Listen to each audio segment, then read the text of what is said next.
Hello, everyone, and peace of Christ to all of you. Please invite your friends and let us have a good discussion today about what people think or they call him a prophet.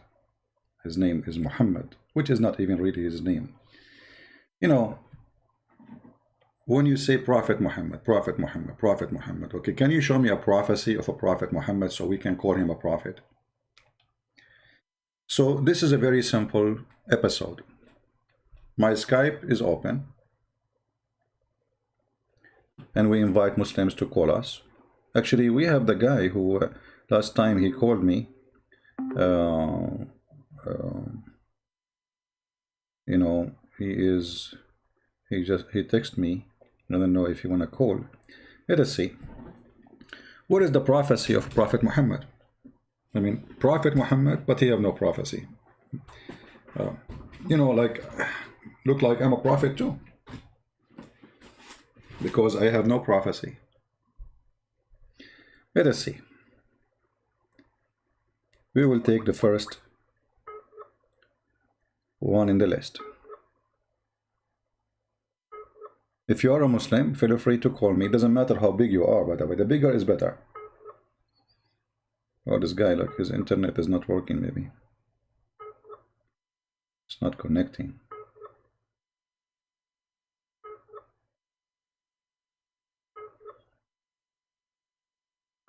Yes, like trying to log in, but it looks like his internet is not doing good. If you are a Muslim and you ever heard that Muhammad he have a prophecy, can you please share it with us? Because it's very embarrassing that we have, you know, hundreds of millions of people call a man prophet, but yet he have no prophecy. So where he got his title from? Is that something we can purchase from eBay? Is that something anyone can claim? Is it something, you know, just talk is cheap? Anyone can say he's a prophet. Any Muhammadan, my Skype is open. You can contact me. You can text me first if you want, and I will call you, just to avoid many calls in the same time.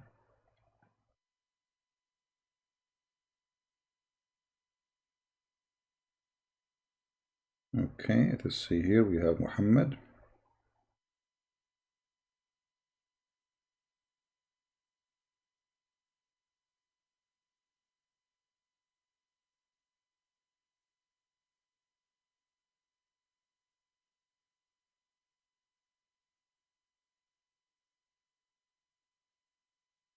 Let us tell him.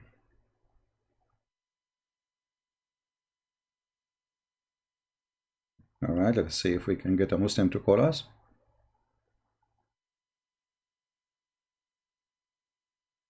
Somebody saying why you don't put the money sign to donate.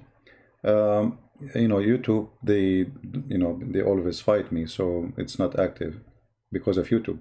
However, if you want, you can go to Patreon and people can donate, if this is what you're asking about. It's very easy, and actually in Patreon is better, because in YouTube they take most of the donation to their pocket, you know.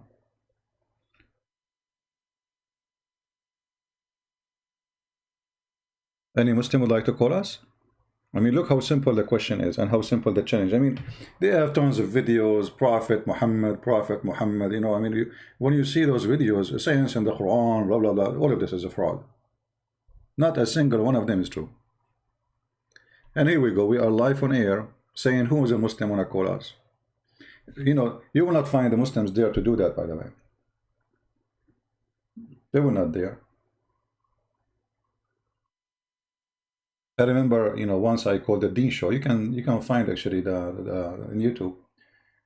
Call us if you have a question. So I said, okay, let me call them. You know, I called them. They did not even let me go through, because there is no live call. It's a lie. You see this guy? His name is Yusuf State. He have a cell phone in his hand. We have a call. Okay, it's a call in the cell phone. I mean, this is a TV program, and you are calling supposedly someone else. What do you mean the call in the cell phone? And then he put the phone next to his ear. Hello? Assalamu alaikum. You have a question. Okay. You are Christian. Okay, okay, but no, we hear no voice. We hear nobody talking. So they fabricate questions, and those questions are made previously before the program. They cannot take a real question from a real person. Here we are real. Who is the real Muslim? Wanna call the real Christian Prince? Anyone?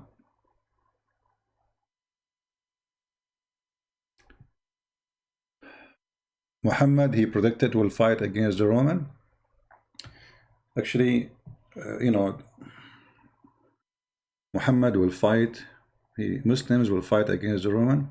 Muhammad, he predicted that the Arab of Mecca, they are the one who will open Constantinople, but the one who did that is the Turkish. And Muhammad, he says, avoid fighting the Turkish as long they avoid you. So where is that? The one who will open Constantinople, it was the Arab of Mecca, not a single Turkish between them. Right?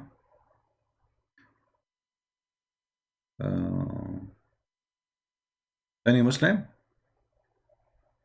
Just bring anything you want. I mean, if you're a Muslim, just, you know, call me and show me the prophecy. And don't worry, I mean, we are laughing at it anyway. Because, not because we want to laugh, but because it's a fraud. It's a lie. Actually, the same ones they call them prophecy is the same one prove to us that Muhammad is a fraud. Try me. Who is a Muslim want to give me? You see, I'm giving you a freedom to choose whatever you wish. Anything. Any prophecy. Name one.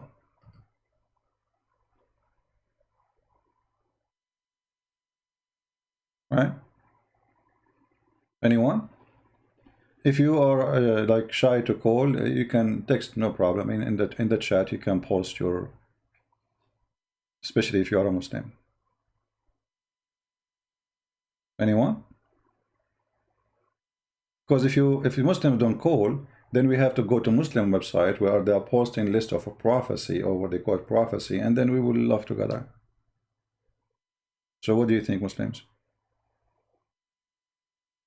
Let me try to call this guy again. I don't know, like the sign in YouTube, in Skype, it says he is online, but when I call him, it doesn't hook up to. So it gives this sound, that's mean there's no connection. Anyone?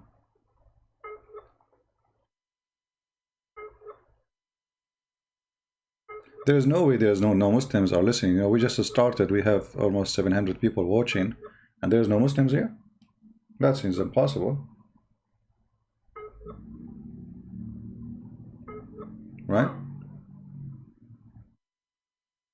Who is a Muslim want to tell us why you think Muhammad is a prophet? What is a prophecy? And don't worry, you know, we will have a nice conversation. We are not here to fight. We are here to discuss. If you are right, you are right. I mean, nobody can make you wrong. You know, always the truth will reveal itself. No matter what people try, you know, if somebody trying to bully someone, like they say bully, you know, a bully will not hide the truth. You can do bully. Like Mimi, when he was in the stage with David Wood, he tried to bully David Wood in order to cover the truth. But later everybody is laughing at him, you know. You cannot cover the truth by bullying, you know, by using the strategy of bully. You want to be bully, no problem. Anyone? Okay, look like there's no Muslims would like to share with us any of the prophecy of the self-proclaimed prophet. Let us go to Muslim website and see some prophecies. All right. I just search in Google. I mean, I don't know, like there's many websites, but the first one that came in my way, I found this one. The prophecies of a prophet Muhammad, proof of a prophethood series. Okay. Let us see the prophecies, as non-Muslims are not willing to call us. Let us see. The prophecy of the messenger. the prophecies of the messenger. Let me make the text more clear for you guys so you can read it better. Okay.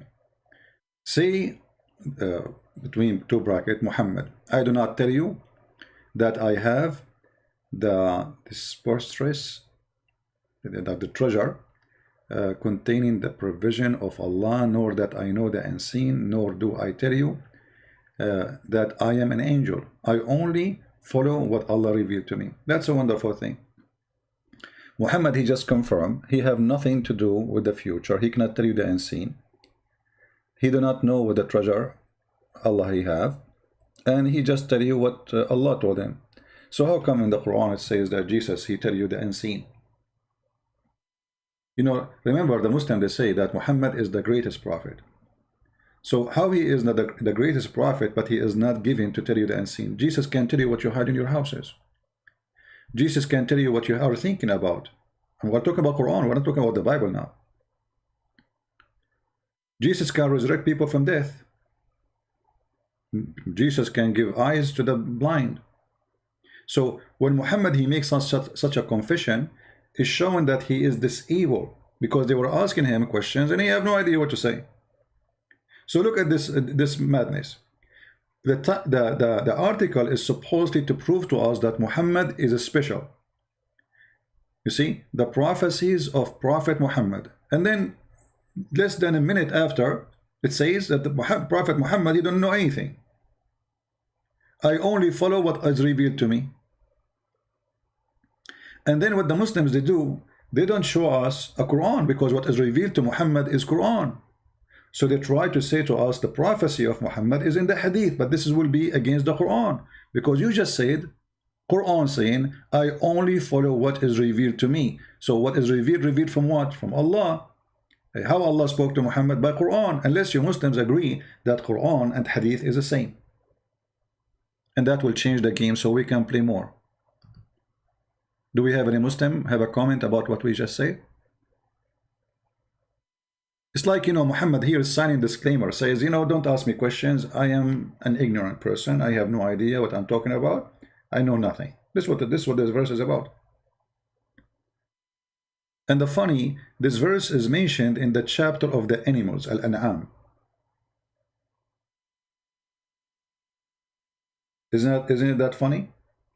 Al-An'am, the animals. This is what animals they can say to us. I know nothing. I eat only grass. Don't ask me. I know nothing about God. This is what the verse is saying. I know nothing about his treasure. I know nothing about him. I know only what he tell me. Okay, what is the proof now that he tell you anything if you know nothing? And then you ask the Muslims, Muhammad received revelation from who? They say from Allah. Did he see Allah? No. Did he speak to Allah? No. So he received revelation from who? There's a guy, he appeared to him in the cave, he squeezed him 3 times. Okay. Maybe the guy is, you know, crazy guy. I mean, why even he want to squeeze him 3 times? And after he squeezed him, what happened? Did Muhammad change? And why he squeezed him 3 times? To the point he cannot breathe. And then Muhammad, he says to him, I cannot read, and the guy keeps squeezing him. What does that mean? I mean, are you stupid? The guy, he just told you, I do not know how to read. You keep saying to him, read. And read what? Did you give him a paper? Because in Arabic, when you say qara, iqra, you know, this is an Aramaic word, you know, from qarra wa ra'a. Qarra is saying things by the lips. Ra'a is seeing something by the eyes. So your lips say what you saw by your eyes, reading.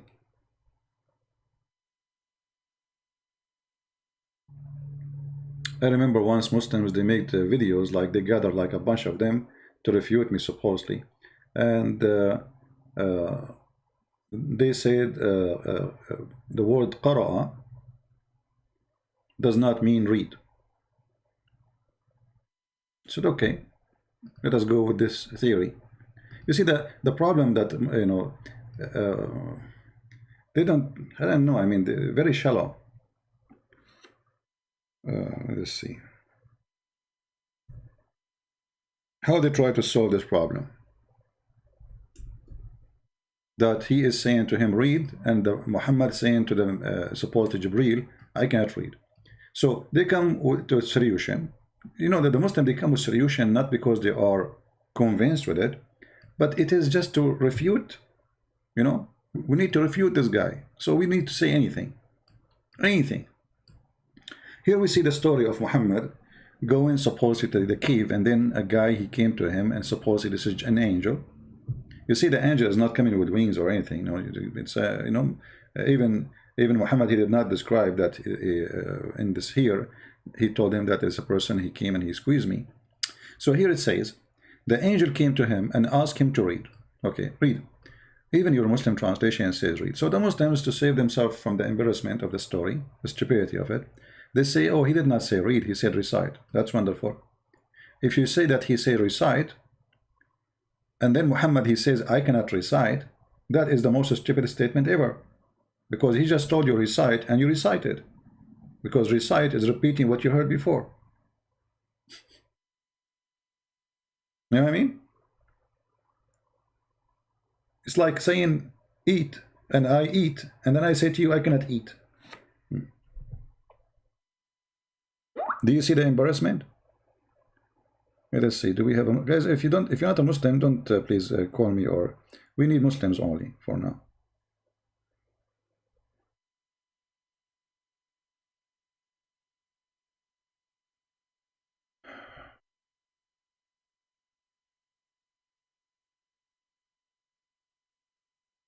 If you are not a Muslim, don't call me. Not now. Tomorrow we take calls from Christians in the other account. By the way, tomorrow we will be in the quality of life account. So if you want to join us, there's a link down in the info. It says live on quality of life Sunday, and there is a link you can click and you can subscribe, so you will be notified when we go live on air. And there the topics always have nothing to do with Muhammad and his stories. So, you know, a Christian prince, he recited, recite, that's mean Muhammad is a fraud. Because when you say to a person recite, that's mean he already knew what he will repeat.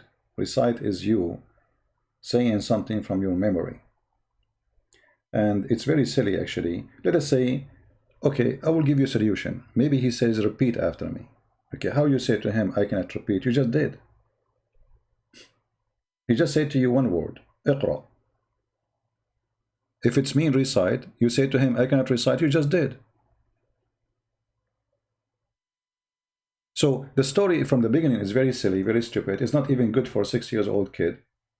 It's not convincing. And you know, these I mean, like, there's kids are amazing. And I remember once I was talking to a little girl. So, you know, I was speaking to her in her age. She's like 5 years old. I said, do you see this broom? This is the one they fly with it. She said, you think I'm stupid?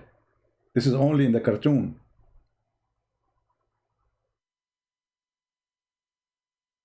I was like, what? she's like very, very, very small. I mean, she said, do you think I'm stupid? This is only in the cartoon. Sadly, there's a billion human being and more. They believe in the cartoons of Muhammad. This is cartoon. This can happen only in the cartoon. A prophet of God, you know, he should not tell a story which is embarrassing.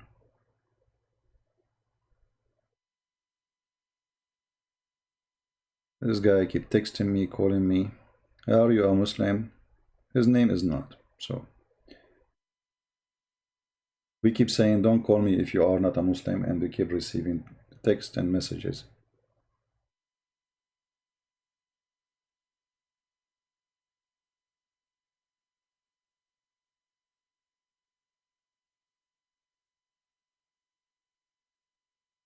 Any Muslim have anything to say? So from the start, the story of Muhammad does not make sense. It is silly. There's no intelligence in the story. And the guy, he is squeezing Muhammad. Okay, what the difference between Muhammad before being squeezed, and after being squeezed? Nothing. Muhammad even did not understand what's happening. So what's the point of this?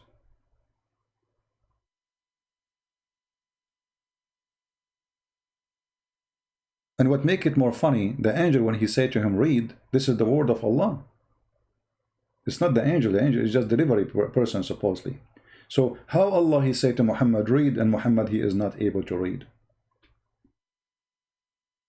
If you don't understand what I'm saying, Jesus says to the blind man, see, he saw. So it said to the guy who cannot walk, he walk.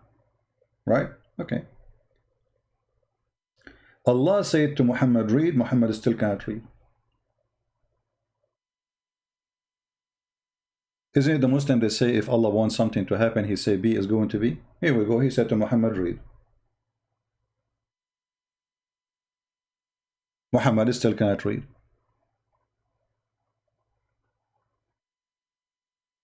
Like once I wanted to be a prophet like Muhammad, so a Bedouin, he came to me. This is a story Muhammad, he mentioned, by the way. A Bedouin came to him, and Muhammad, he told him, why you don't convert to Islam? The Bedouin guy, he have a lizard, big lizard, the desert lizard, you know, in his like case.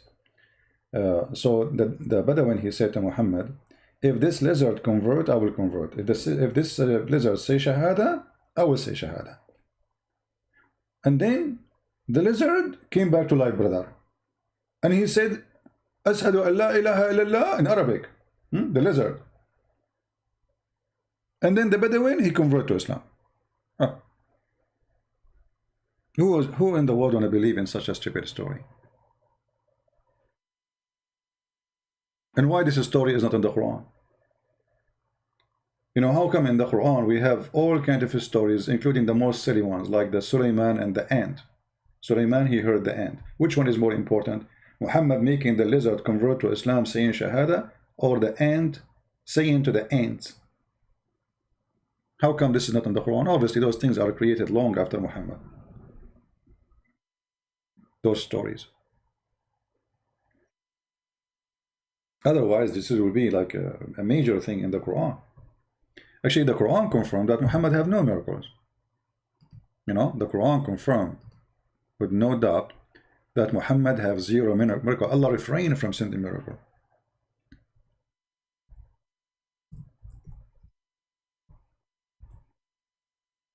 If we go in the Quran, it says, nothing refrain us from sending miracle in chapter 17, verse number 59.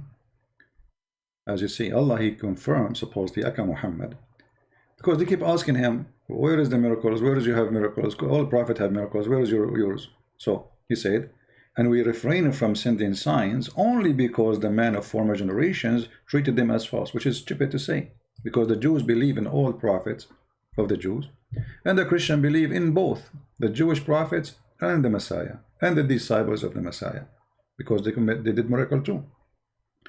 So it's a false, stupid excuse for those generations. They believe in the miracles, and Muhammad is showing a clear sign that he have no miracles, for he is a fraud. Do we have any Muslim who tell us a prophecy of the Prophet? Until now, we are, waiting. Anyone? Guys, invite your friends. We have only less than 900 yet. That means you are not inviting your friends.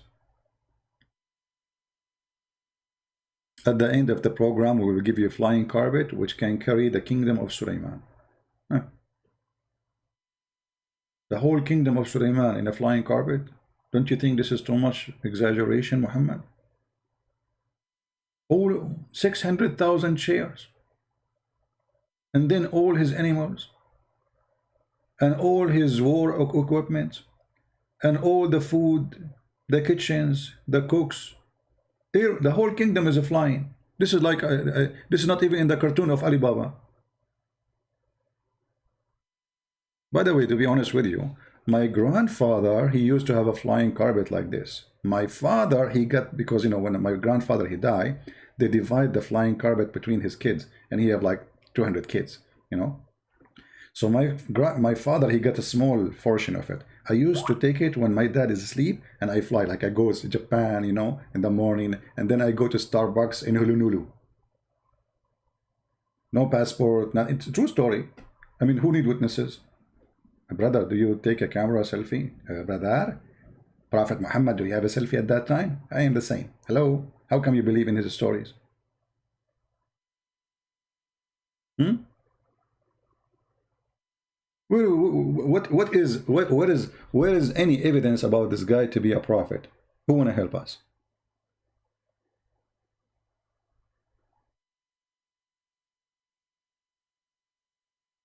Anyone?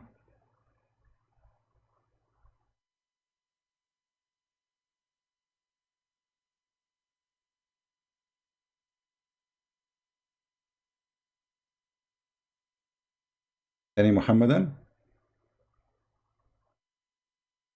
Is allowed for Muhammadan to reject fatwa?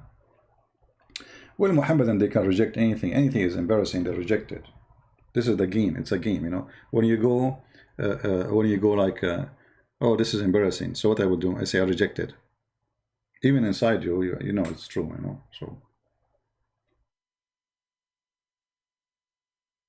where is the prophecy of the prophet? Okay, let's go back to the article.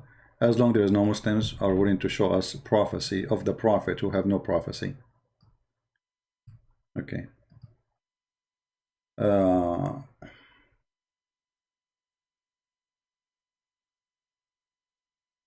prophecies of the messenger. All right. Number one, the Byzantine will be a rebound. You know, I mean, this prophecy is so stupid to the point. Muhammad, he said that after the Roman, they became victorious. You know that? Let us go to the hadith.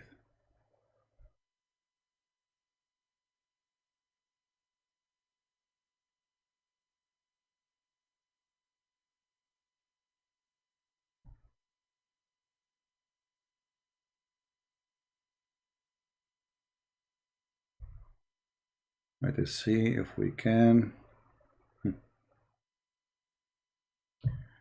Oh boy.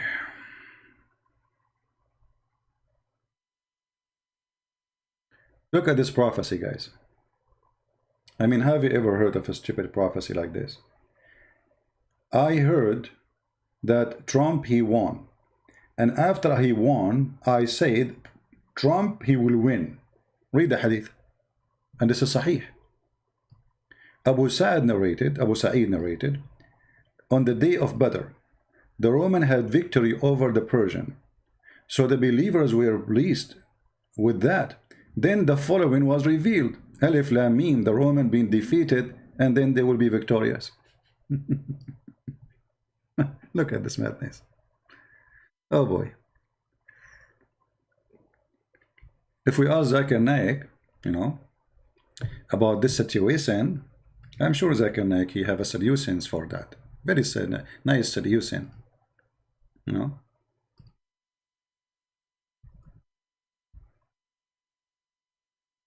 I don't know, I lost the phone number of Zakir Naik.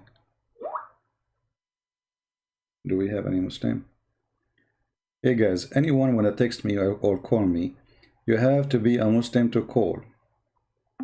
Why people don't listen? Why people don't listen? Muslims only.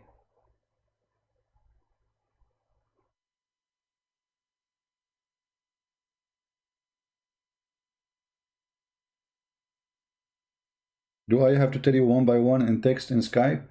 Only Muslims can call?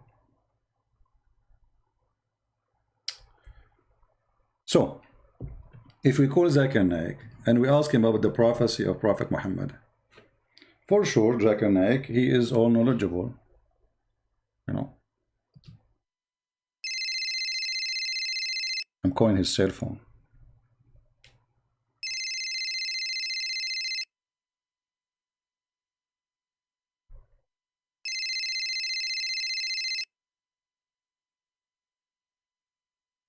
Hello? Christian Prince, I told you, don't call me. How you know it's me, man?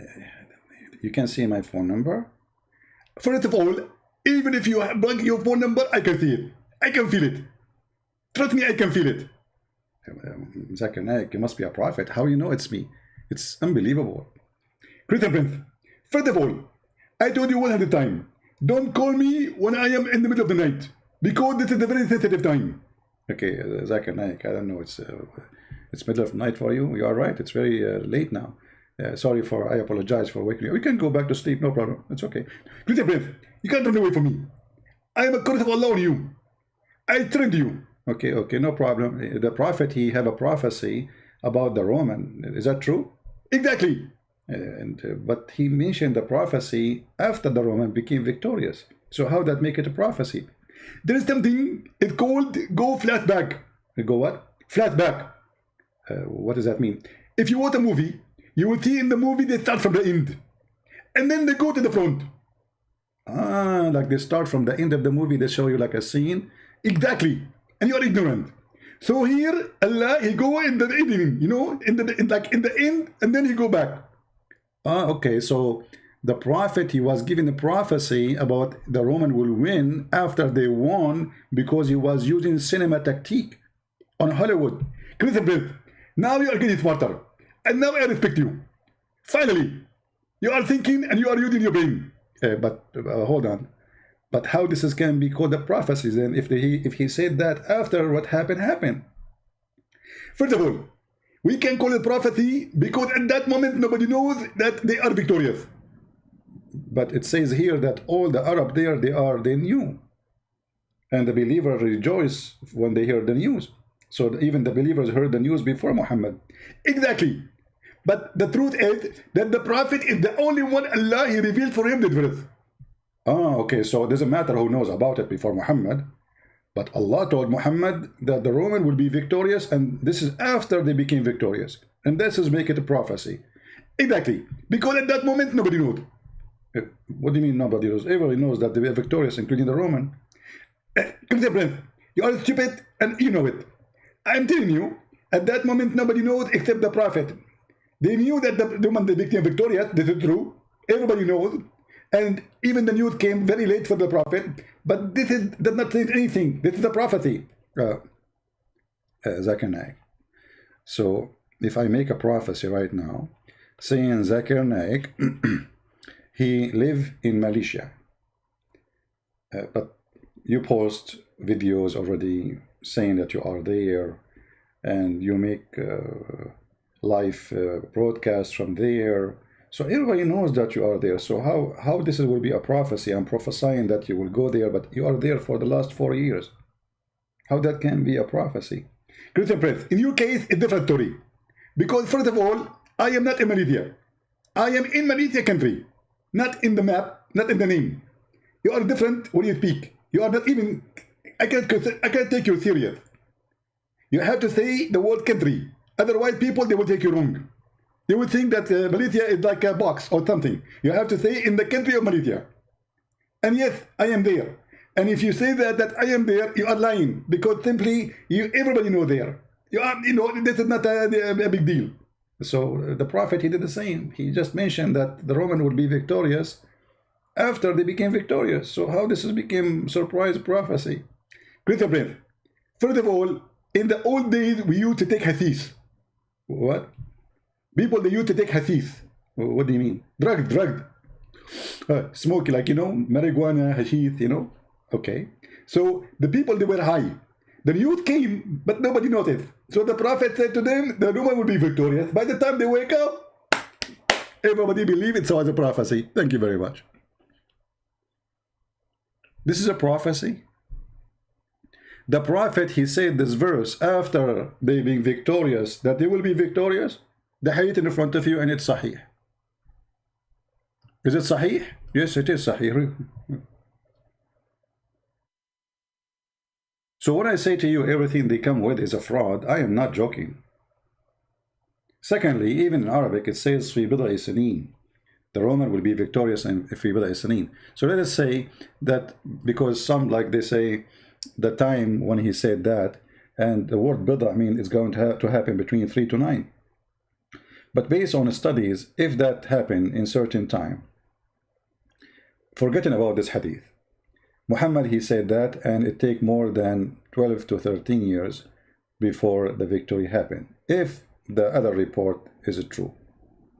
But as you see, the hadith is authentic, so we cannot even, argue about it.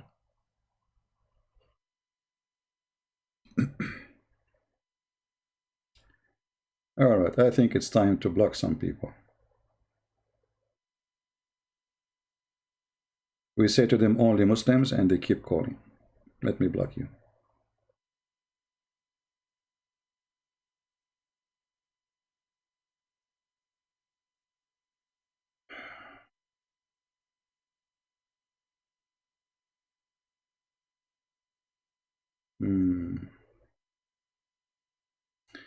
Okay, somebody, he says he is a Christian and the Muslims ask him questions about Christian. We will take a break with this person and we will see what he wants, just as an exception.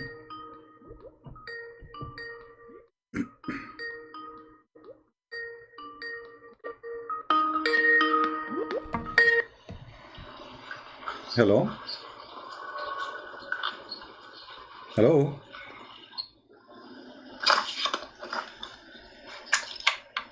Are you there? Are you there? Hello? Yes. You are live on air. I'm sorry if I bother you.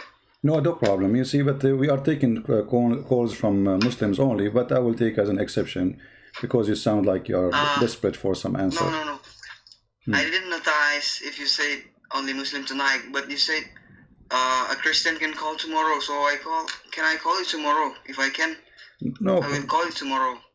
No problem. No, but tomorrow we will be in the other channel and there we don't speak about Islam. Go ahead. What do you want to say to me? So you are a Christian?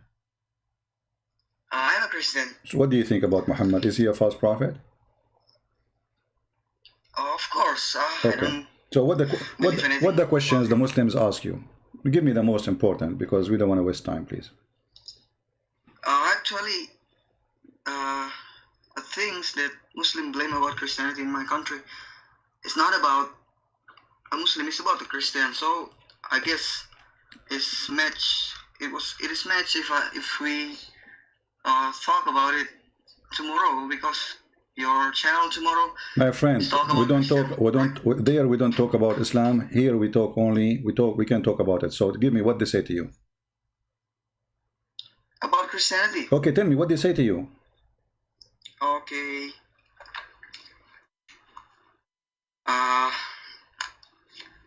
There's a few things. Wait, give me time. All right.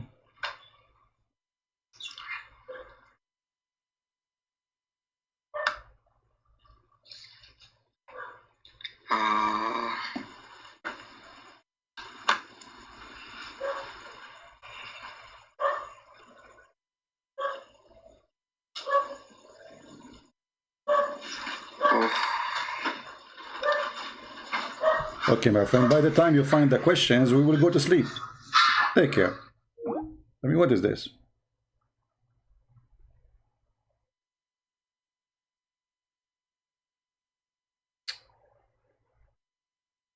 What is this?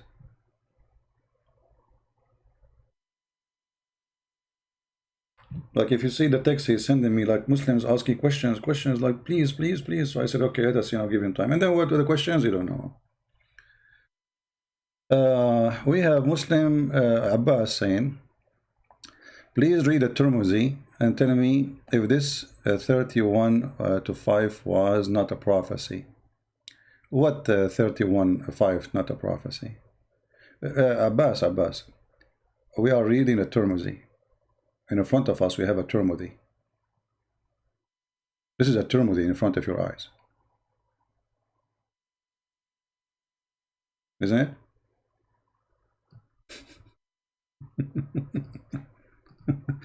In front of you is a Tirmidhi. And it's Sahih. What's wrong with you, Abbas?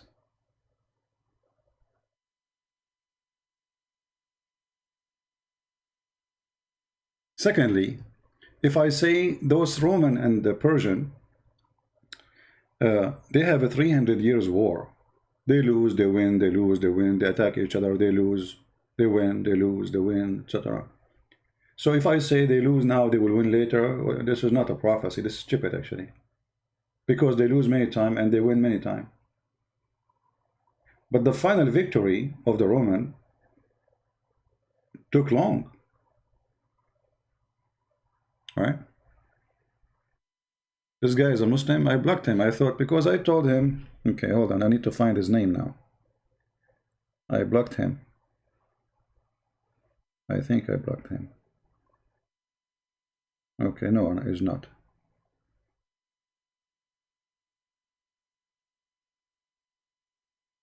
Oh, okay. Saying the following verse was not revealed. Oh, okay. Okay, let us see. Let us call him. And he says, I'm lying.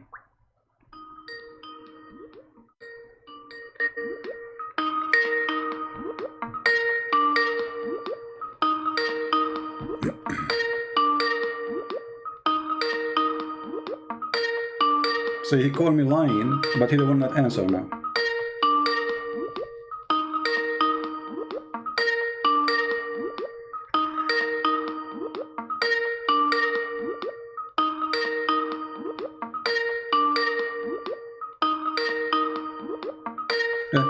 He will not answer.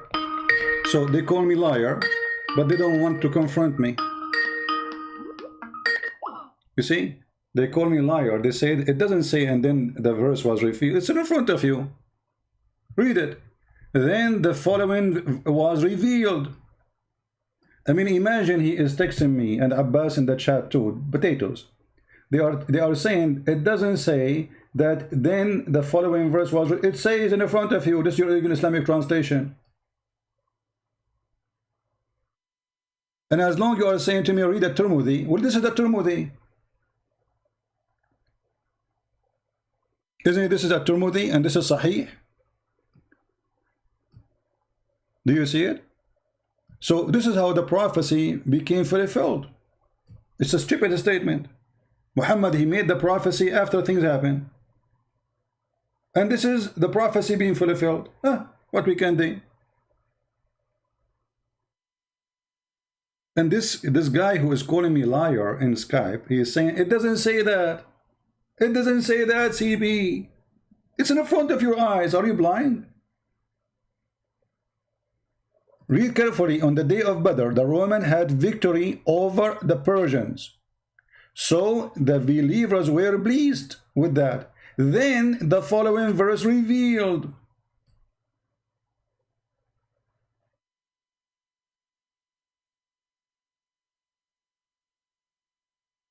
And the funny, they say to me, read the Tirmidhi. This is the Tirmidhi.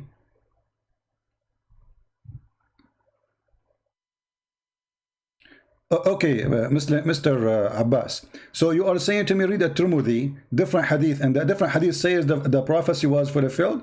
So how the hadith here is authentic and the other hadith is authentic? Which one is authentic? If you say both, well, that's mean Islam is stupid. What do you say?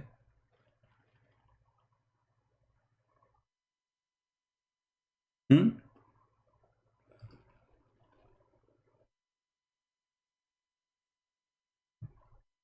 Do you want to call Abbas and read the Tirmidhi for us so we can laugh together? And you can read the Tirmidhi, the one you want. And I am not responsible for how many people will laugh at you. What do you say?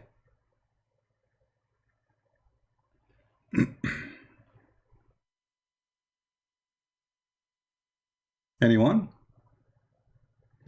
You know, the signs of corruption is so clear.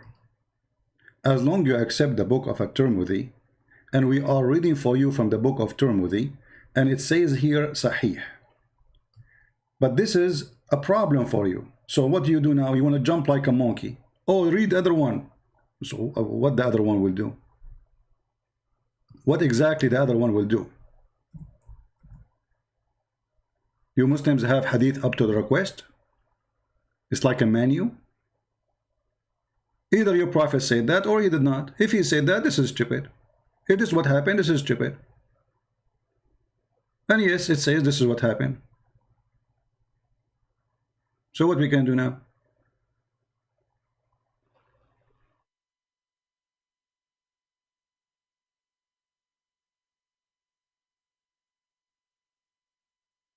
Anyone? So as you see, their prophecy Abbas, can you post for us the hadith, the one you want us to read? Post it as it is. I will put it in the screen. We want to laugh. Can you do it?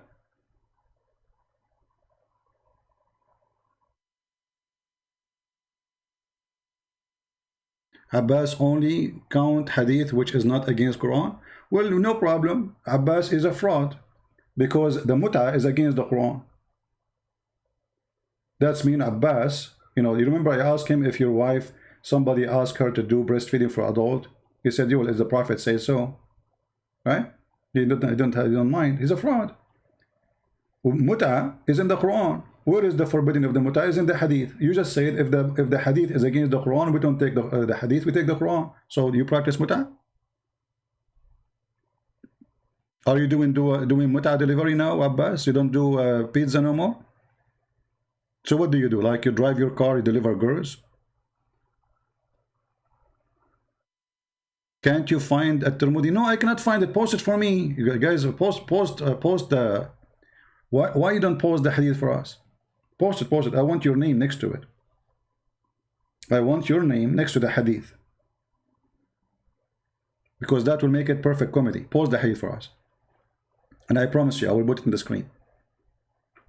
I will take a snapshot, selfie for you with the hadith posted by you. Put it in the screen. Do it. Just do it for the sake of mut'ah, man.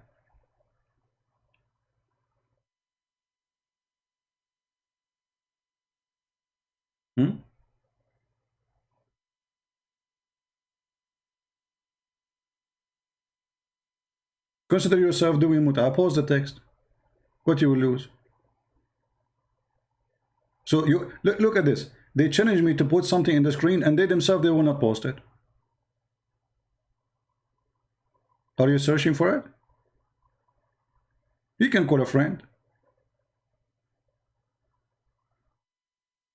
And don't worry, Mimi Hijab is not here, so he will not edit the video. Unless later he watch it, he will edit it. And he will say you will be refuted, like what happened to Yasir Qadhi. So as you see, what they claim it's a prophecy is stupid. What is the prophecy of the... Let me show you a prophecy of Muhammad. Serious prophecy. Hold on.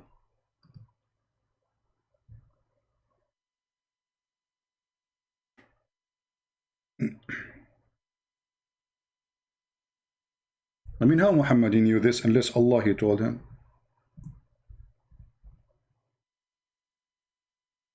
Look at this.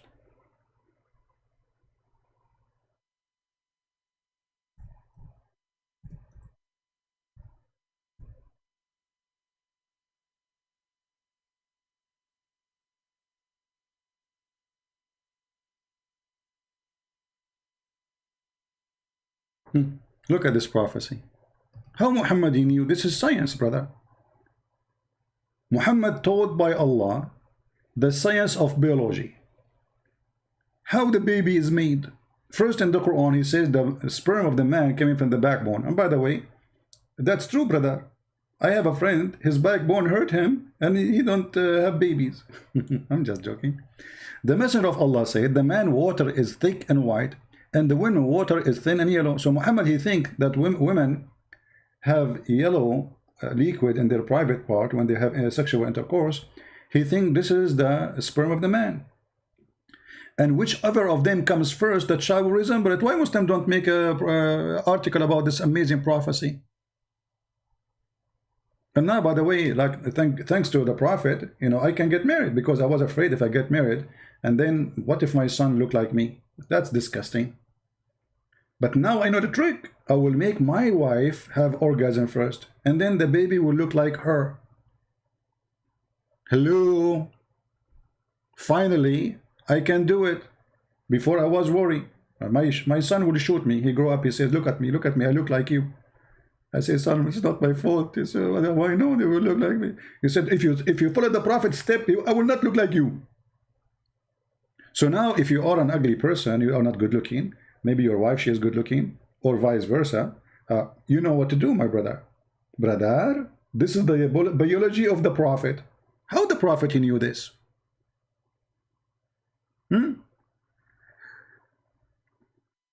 There is no way Muhammad is not a prophet. This is proven to be correct, scientifically correct. It's the water of the woman in her private part, which is yellow. And why it's yellow, my friend? She is infection or what? Why? What is that? You see, for me, I was reading all was yellow, and then they told me, I'm not really, I don't know about this stuff. Like, yes, it's true, I have like 10 degrees in biology, brother, like Muhammad, you know, but I did not go to university and study that. So they told me that women who have such a thing, yellow, it's mean they have infection. So Muhammad, he think that women who have water in their vagina when they have intercourse, that is what caused the baby to look like. And he is talking about washing it. This is outside. This is not inside the body. This will decide how the baby look like. Don't you think this is too much? What happened to Abbas? Where is the hadith, Abbas? You could not find it, Abbas?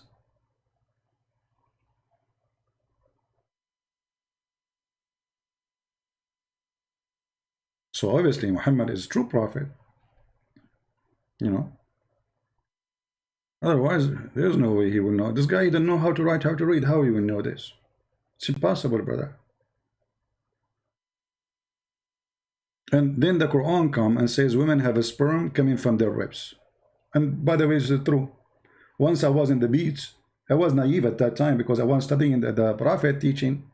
I saw a woman, she have something like in her chest. I thought this is lotion, you know, she put like, you know, for sun blocking lotion maybe. I was naive, you know. And later I learned from the prophet, from the Quran, that women have a sperm and come from the upper side of their chest. Look at this filthy woman. She have a sperm, she have like, you know, those are not the breast, by the way. Those are breast testicles, according to Muhammad. Women don't have breasts. Those are testicles. That we are big, by the way. Alhamdulillah. If we go to the Quran, just to show you how Muhammad is a prophet, it's clear. It's clear like the sunlight, you know.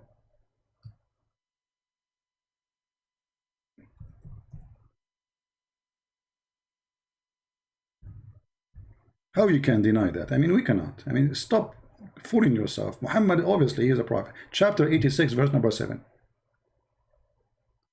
It's a gushing fluid coming from between the backbone and the ribs, the backbone of the man and the ribs of the women. How Muhammad knew this? That's amazing. And thank God I am still single. You go to the bedroom, you know, and your wife, she take off her bra. Instead of seeing breast, you see testicles. That's scary. And they are big. Like, what? Get ready. I don't know how good you are in jumping. If you are in the first floor, it will be fine. But if you are in that 20th floor at that moment, this is why I advise you before, you know, in the wedding night, don't take high floor. What if she have a breast testicles, as you see in the Quran? What you will do? And you want to jump? You send me the hadith in Skype? No, Skype. No, my Skype is not connected to my system here. I have only the sound. Post it there. Post it there.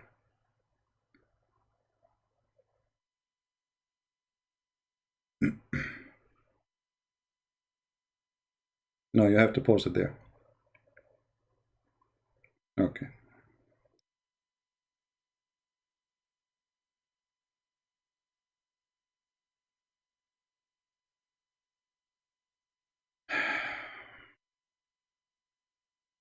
Alif Lam Mim, the Roman have been defeated in the nearest land.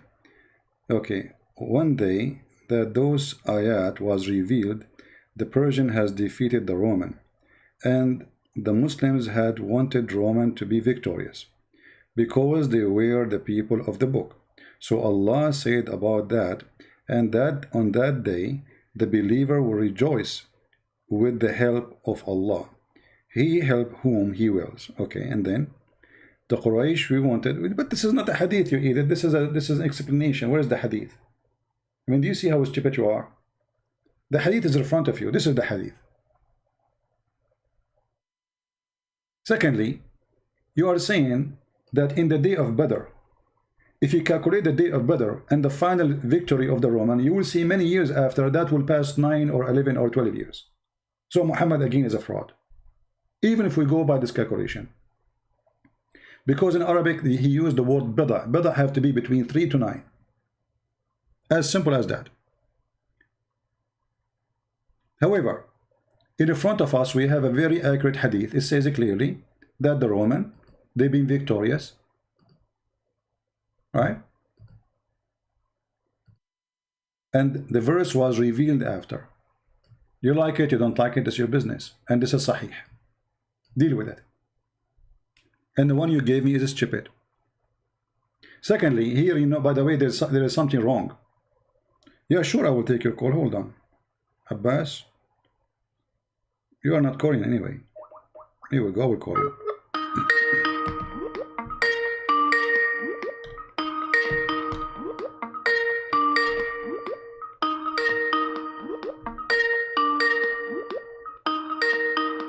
Answer, Abbas.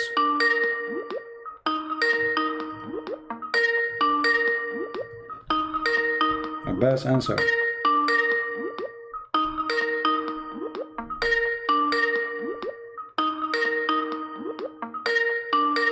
What? Are you going to answer or what? Okay, hold on, let me mute.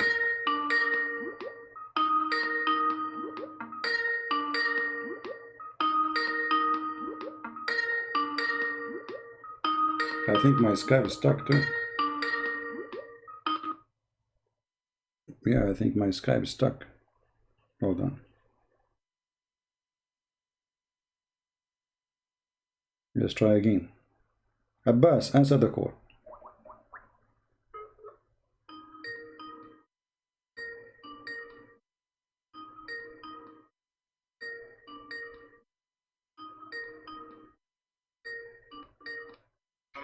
Yes, Abbas, go ahead. What do you want to say to us? I'm calling you from the other. Can you take my call, because on this one I don't have headphones. I'm calling from the other number. Can you take my call, please? You are not calling me other number. What number? What is the name there? What is the name there? How I know it's you? Is that you, Susu? You call yourself Susu? Who is this Susu? Hot Susu. Abbas is the hot Susu? What is that? Alicia. Abbas is Alicia now. Amazing.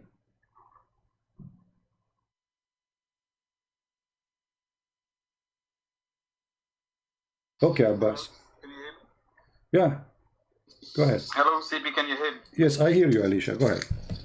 Yeah. Right. Yeah. Okay. So, why you didn't read the hadith I gave you, man?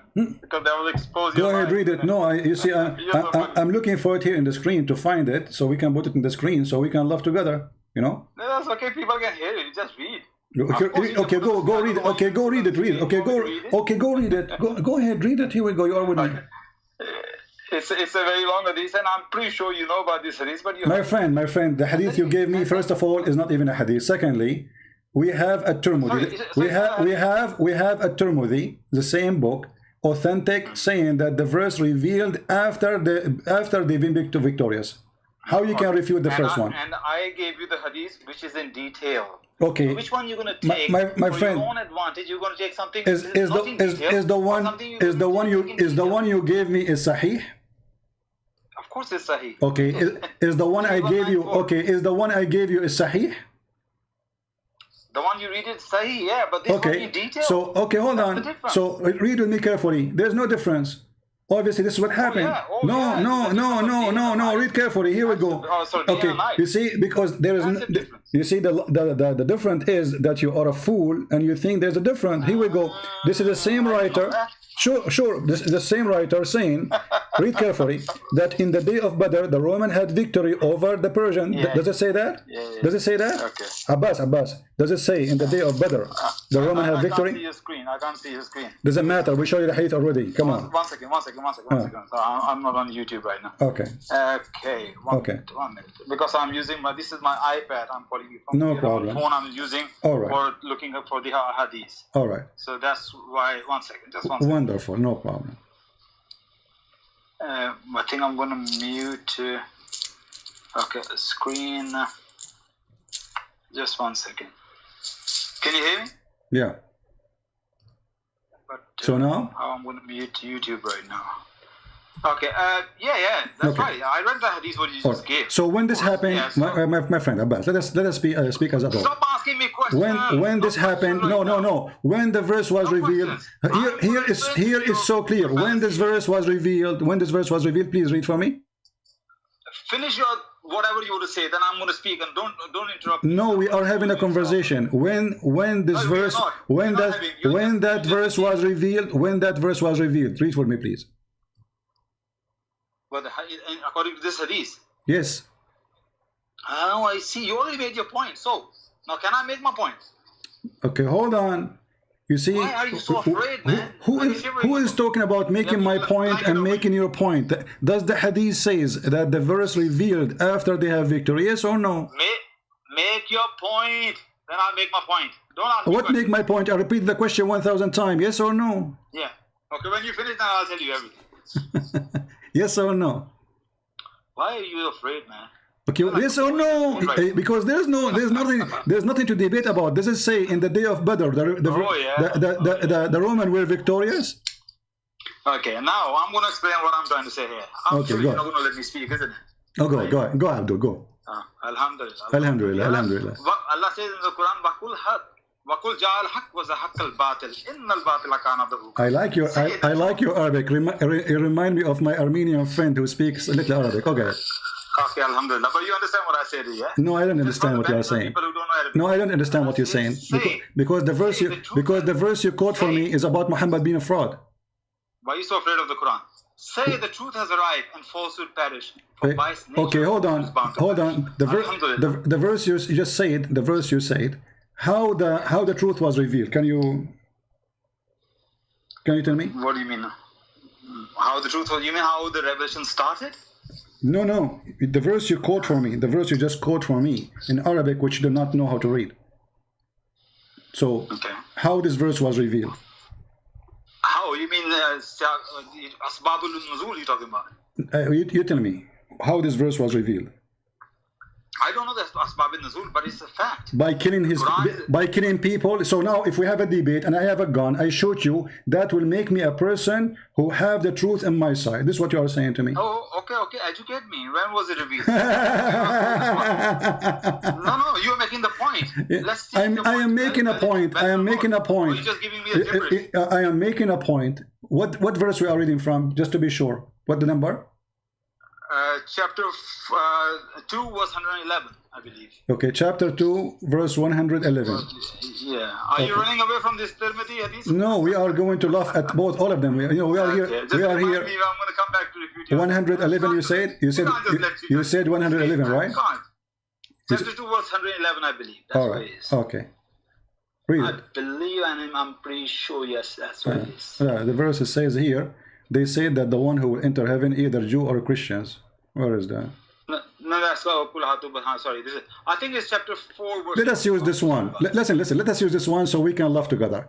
The Christians. Hold on. Just to show you how stupid your prophet is. You just quote for me a verse. You do not know the number. So by mistake, you quote for me a verse will destroy you and destroy your prophet. It says, they say that the one who will enter heaven, the Jews or the Christians, say, bring your proof if you are truthful. Is it the Quran says the Christian and Jews will go to heaven? Some of them, not all. No, it doesn't say some. Does it say all? It says all. Yes, it says all. Let us go to the verse. Yeah, you know, here we go. Yasir Qadhi is trying to learn Arabic. Okay, let us see.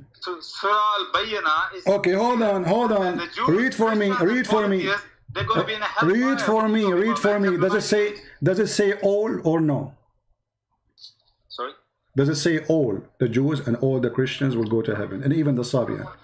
Chapter, absolutely no. the same chapter, chapter 2, verse number 62. Even all Muslims not going to Chapter 2, okay, read, no problem, read. Chapter 2, the same chapter, chapter 2, verse number 62. Chapter 2, verse 62. Yeah. Are we changing the topic here right now? No, we are not. You know, we are not. You showed me nothing. Okay, what you are showing me, Abbas, what you are showing me, you are telling me that we Muslims are a bunch of idiots. We say something and we say the opposite second page. This is what you are saying to me. Thank you. No. Well, here we go. Okay, if you want, we can go back to that topic. Does it say in the hadith that this revealed after they've been victorious? Yes or no? No, and never. What do you mean no? Read it. Okay, here we go. Read it. Okay, read it. Read. Okay, read it. Read it. No, read it. Read it. No, read it. Read it. Read it. No, read it. Read it. Read it. Read it. It's in front of you. Do you know the reason? In which day, Abbas, in which day, let's make it simple. In which day the Romans were victorious? Okay. In which day? May I allow to speak? What's wrong with you? We are talking. No? You see, you quote for me the other verse. We go there. You are saying, "Are you change topic?" We go back here. You want me to speak? No, but you're not letting me. I'm asking you, in which day, in this hadith, do you agree with this hadith? Yes or no? First, do you agree with it? Yes or no? Yes or no, again. Do you agree? Because we don't wanna make it. You're trying to confuse yourself only. Either you say you agree with it. We want to know your point, where you stand. Do you agree with this hadith? Yes or no? Oh, not with your understanding. I understand the hadith. I'm asking you, not my understanding, your understanding. Do you accept this hadith? Yes or no? I accept hadith with the context, of course. This is not a question. Do you accept this hadith as it is? Yes or no? This hadith is not in full context. That's what I'm telling you. My friend, the full contact or short contact, does it say on the day of Badr the Roman had victory over the Persian, so the believer were pleased with that, and then the following verse was revealed? Does it say that or not? Okay. Again, yes or no? Am I allowed to say anything? What do you mean you want to say anything? What do you mean you say? Does it say that or no? Okay. Does it say in English, Abdul, you speak English very well, better than me. Then the following verse was revealed. Does it say? That's not a compliment. Does it say then? Does it say then? What? Does it say then the following? Yeah. Again, yes or no? Was revealed. Does it say, okay, you know, I don't want to waste my time with kids. You're a kid. Just, no, just get, no, get that. No, you're just a kid. You're wasting my time. It says that in the front of you. We'll debate about what. So, what, you know, the way to get away from this garbage is to say, I will show you other hadith have more details. What details? Here we go. It says in the day of Badr, the Romans were victorious. And the believer were pleased with that. And by the way, here you will see the stupidity of Muhammad.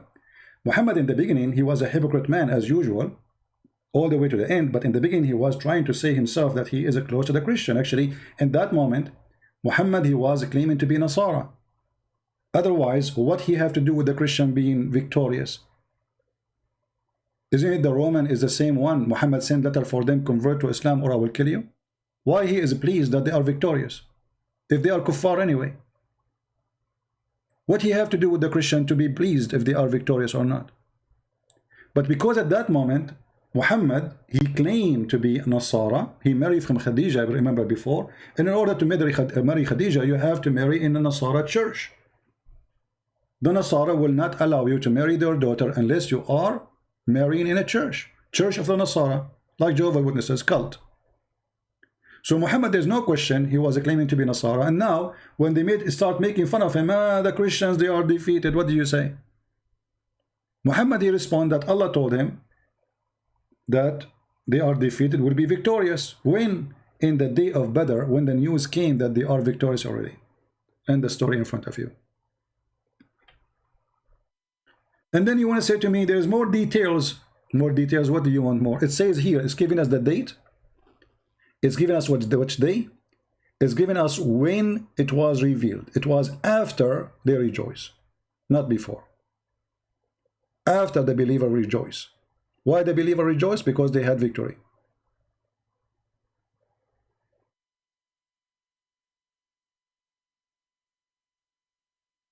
Same time, if I say the American, you know, they have victory or they lost. Let us say they went to Vietnam, they lost. and they will have victory. Well, they have victory. I mean, this is a great, powerful army. They lose, they win. You know, war is long, especially if you are fighting long war with the same nation. Today, this is a battle. This is not a war. Actually, they won, because the final victory of the Roman was way long after.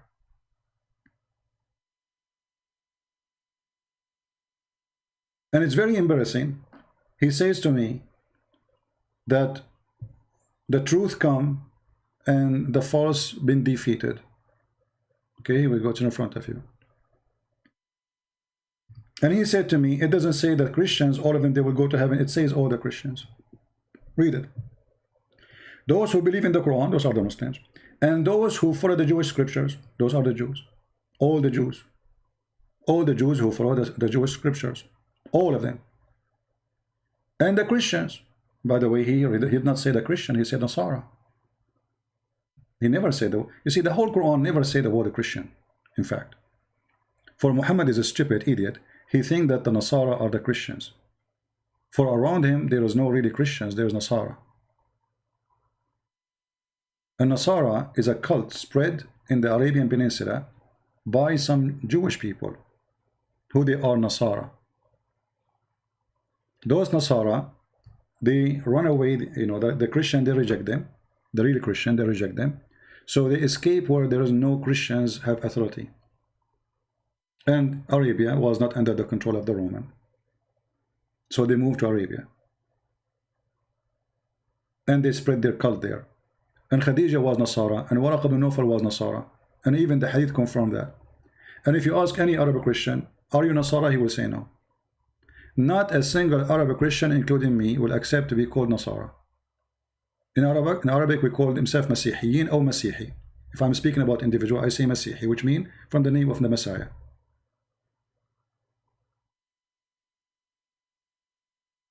All those, and Muhammad, because he is big hypocrite too, in front of the Serbian, he's a Serbian, so he promised the Serbian to go to heaven, but the Serbian, they worship stars. The Serbian, they have, like, they are the same as the Mormon, you know, so they have some kind of fantasy. So they believe that there's gods, not God, gods, and those gods are angels, and they have ranks. There's angels who can create, there's angels who can build, there's angels who can redeem, there's angels who can maintain, there's angels who do maintenance, you know, they have a lot of things. And Muhammad, he copied a lot of stories from them, from the Serbian, including even the ablution he was doing. This is Serbian ablution. If you go and search for the Serbian ablution in YouTube, you will find the videos, the Serbian, which is a very old religion, doing ablution. You will see it's exactly as Muslims do the ablution today. Actually, even the Hadith confirmed that Arab, they believe Muhammad was a Serbian.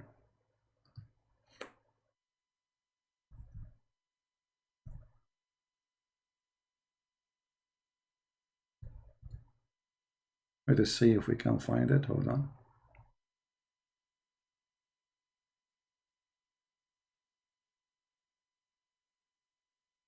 Here we go. You will find that when Muhammad and his gang, they were traveling, they found a woman, she have water, they want water. So they say to her, where we can find water? She replied, I was there, which means pointing her finger to the place. And there was this hour yesterday, and my people are behind me. They requested her to accompany them. She asked, where? They said, to Allah Messenger. She said, do you mean the one is called Sabi? What they call him? Sabi. The Muslim, they say Sabi is someone who changes religion. That's a lie. Sabian is a very old religion. They call you Sabi if you join them. Secondly, if he changes religion, well, that's mean he changes religion to be a Sabi. Otherwise, why do you want to call him Sabi? Why didn't call him Nasara? You know what I mean? There's many religions. Why they call him Sabi? Those are the Sabian. And the Arabic make it even more clear. You know, it says it clearly. Is that the Sabian you're talking about? They said yes.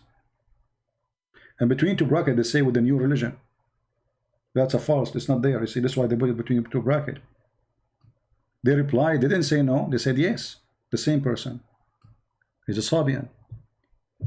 So Muhammad the hypocrite, in the beginning, he was promising everybody to go to heaven, hoping that they will join him and they will accept him as a prophet.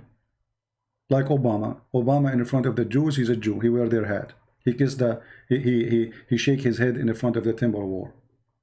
In front of the Muslims, he is a Muslim. In front of the Christian, he hold the Bible and he go to the church, African church, and he sing with them, glorifying God. In front of the atheist, he make fun of the Bible. That is Muhammad. And even the Muslims, they confirm that Muhammad is a fraud. He do politics. They ask Abbas, why Muhammad had many wives? They say to spread Islam. That is politics. That means a fraud. He used women for the sake of his agenda. That's not from God.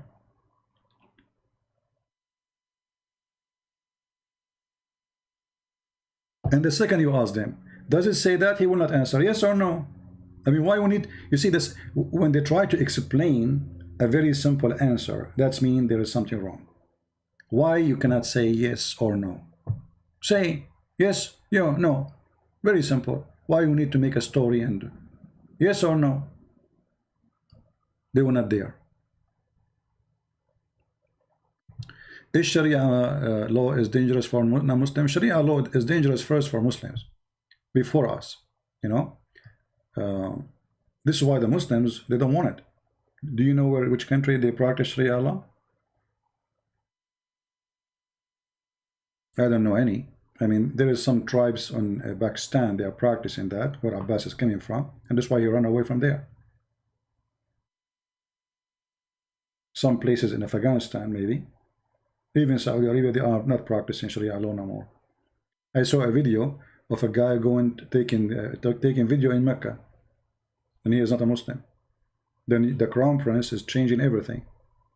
Women, they can drive. Women, they can travel. Women, they can have their passport. They allow people to sing. They have dancing parties. They invite singers from around the world. So even Saudi Arabia is trying to separate itself from the cult of Islam. Right? Not a single Muslim, all those potatoes, you see them in YouTube speaking about Islam, not even one of them would love to see Sharia law practiced.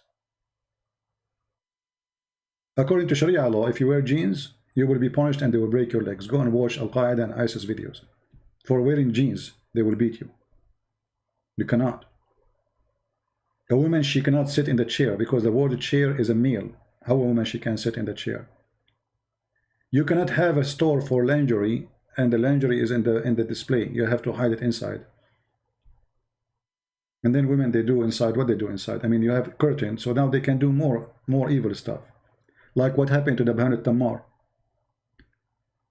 If you remember the story of Nabhan al-Tammar, when he came to Muhammad and he told him, I did with the women what a man, everything the man do with the women except intercourse. Muhammad, he said to him, don't worry, this is lamam. This is what? This is lamam. What is lamam? Lamam is a small sin. What is a small sin? Touching a woman, playing with her private part, having orgasm, kissing her, touching her anywhere. She is touching you too. This is called lamam. As long as you don't do intercourse, it's okay. And I change any Muslim to say I'm lying.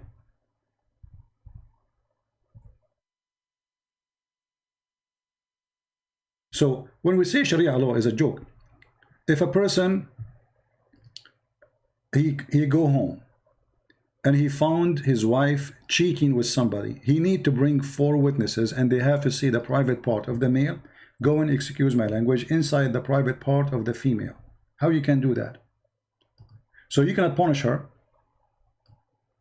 You have no right to do anything because you have no witnesses. Right? How a woman, she been raped, she's going to prove that she been raped? She need to bring 4 witnesses?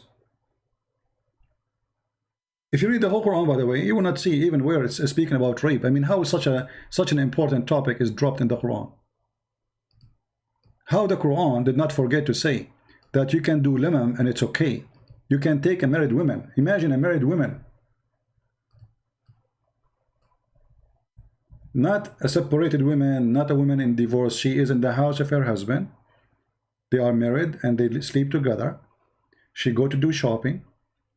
She come to the companion of Muhammad, and he play with her, and he do everything the man he do with the women except intercourse. Muhammad, he gave in this verse. He says those who avoid the greater crimes, shameful deeds. This translation is very funny. Where is the lemon? Where is the word lemon? Let me change the translation. I mean, the translation of Muslims is really weird.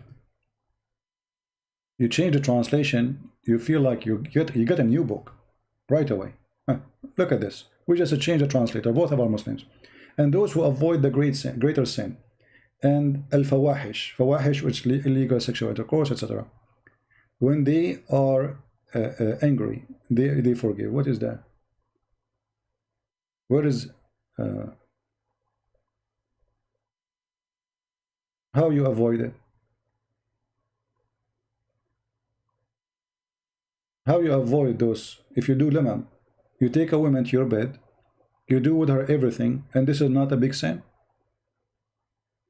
Because he did not do intercourse.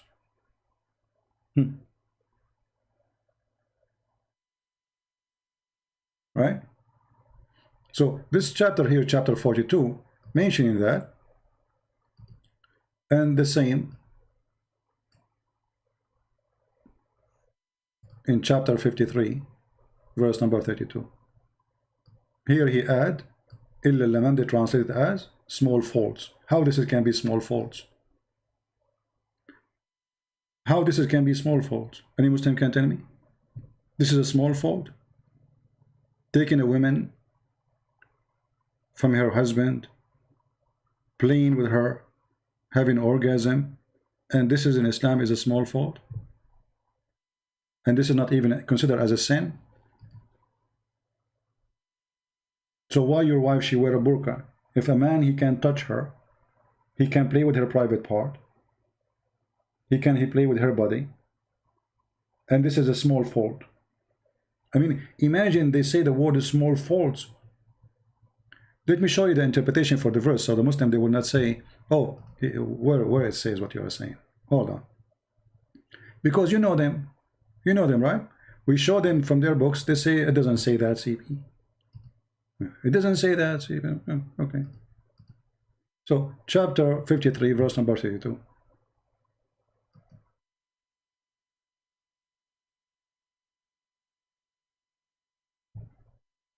Give me a second.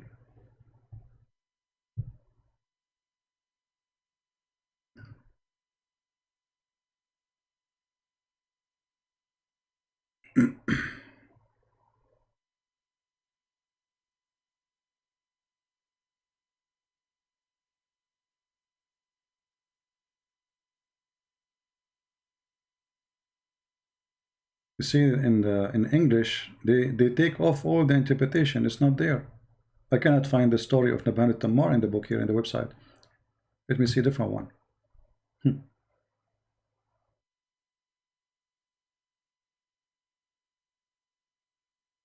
They took it off.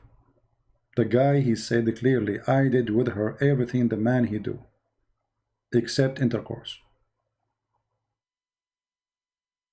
Now here we go, actually, but here they don't have the story, but let us see the interpretation of Ibn Kathir. Let us see what is al-lamam. Take a note, al-lamam. This says, al-lamam is the following.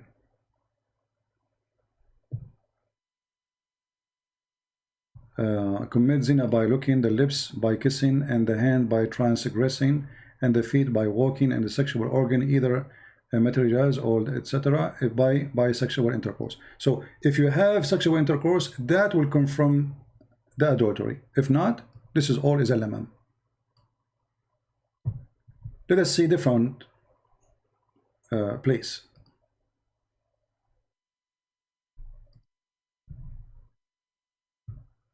The story about Nabhan al-Tammar is gone.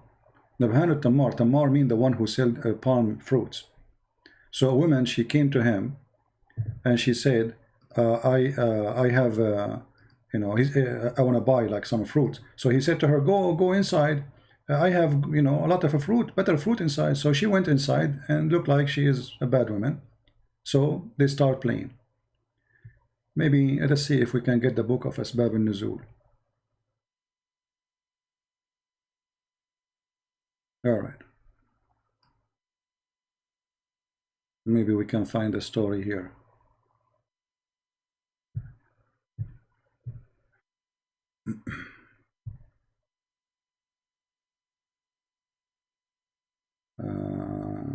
Look like the story is not in this one. Give me a second. We need to get it busted. We cannot just let it go.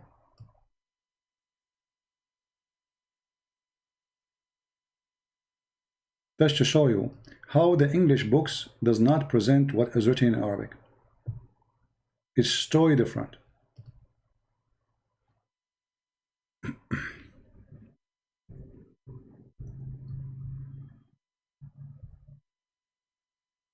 All right.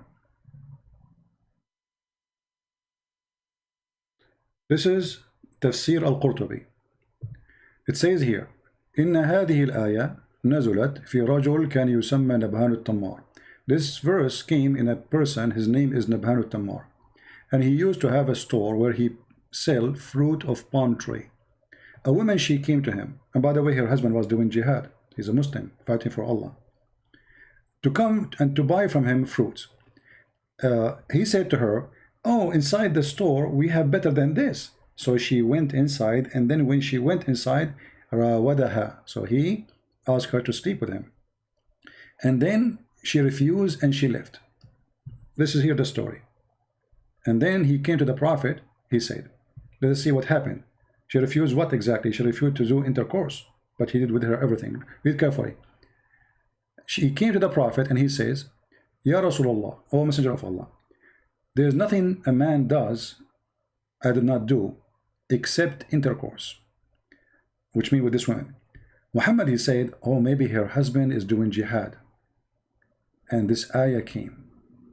So Muhammad confirmed that Lamam is touching the woman. He did everything with her. He did everything with this woman except intercourse. Muhammad, he told him this is a small fault, no problem. She is married. Her husband is fighting for Muhammad, doing jihad. She's a Muslim. He's a Muslim. And what is the answer of Muhammad? Oh, don't worry. This is Lamam. And here it says, إن اللمم ما دون الوطء من القبلة والغمزة والنظرة والمضاجعة. Lamam is anything before do intercourse, like kissing, blinking, or like, you know, like touching her, like punching her in her bum or somewhere, or looking, or even laying together. So if you lay together with the woman, she is naked and you are naked, it's okay. This is lamam. Kissing is okay. This is lamam. Touching each other, this is lamam. Don't do intercourse, you are fine. This is religion. And here we go. This is Tafsir al-Qurtubi, as you see in the front of your eyes. I can give you the link actually. You can translate, but let me get you more, because this page is long. I will give you a shorter. Here we go. This is the official government website of the Kingdom of Saudi Arabia. Here we go. And this is the link you can use Google Translation to translate. This is what? The official government website of the Kingdom of Saudi Arabia.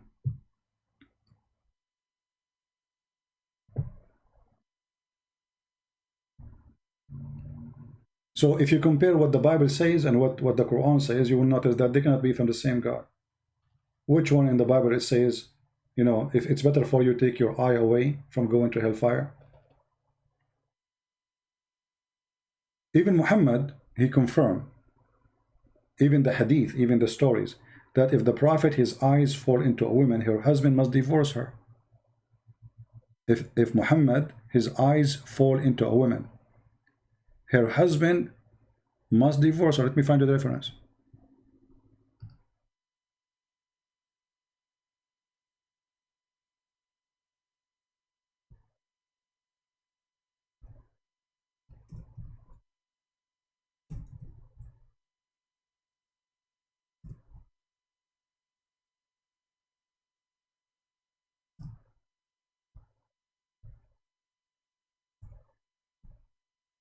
And look, we open our program today to show people that Muhammad have no prophecy, and no Muslim he come to us with the answer. Okay.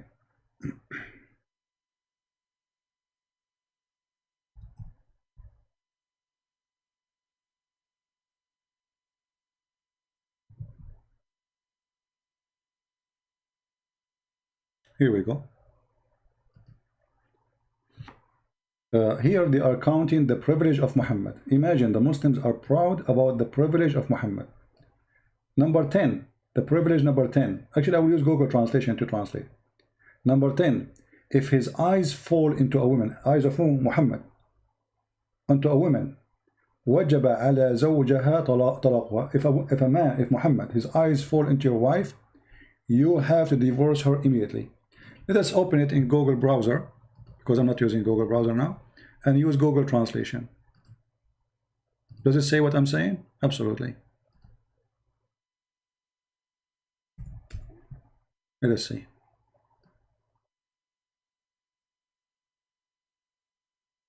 All right. You know, Google Translation is not accurate, but you know, it helped. Better than nothing. And the problem with Google Translation, you know, especially when you are reading in like an old classic language, it has difficulty to translate those things. So we will use Google Translation. Here we go. Translate. We don't want to translate to Arabic. We want to translate to English. Change languages. It says unknown. Okay, Arabic. All right. Why this thing is coming Arabic? Choose another language.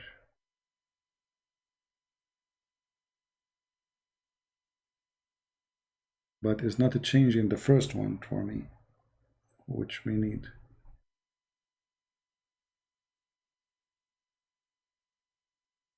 All right, let us see.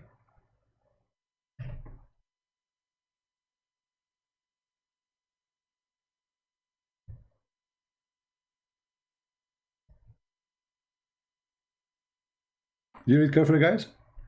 Read carefully. This is the Google Translation. They are counting the privilege of the Prophet. Most of it is about sex, and the rest about money.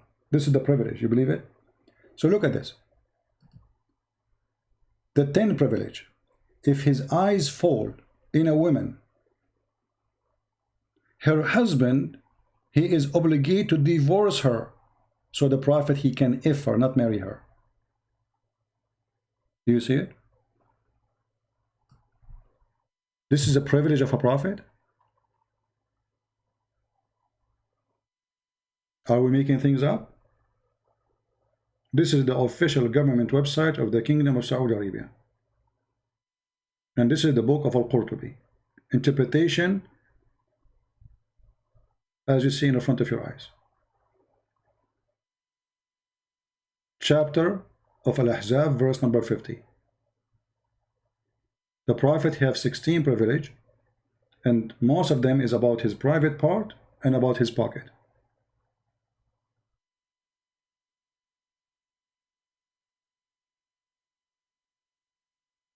Right? Yeah, Abbas, don't change the topic. Do you agree with that hadith or no? And you got a list of Muhammad prophecy, like what? The first one, it was a fraud. We showed you the prophecy of the Prophet about orgasm. What about the Prophet prophecy about women have a sperm coming from the upper side of their ribs? What about this one? What we would do with it? Let us see if this is true. You see, Abbas is trying to change topic. Embarrassing. If Muhammad, he went to the house of Abbas, with my respect to his wife, and he liked his wife, Abbas, he must give her his wife to the Prophet. And I'm sure Abbas would not mind, by the way. He's very open-minded. You know? I mean, they say, myself and my mother and my father for you, Prophet. Anything. The wife, take the wife. Sleep with the child. Right?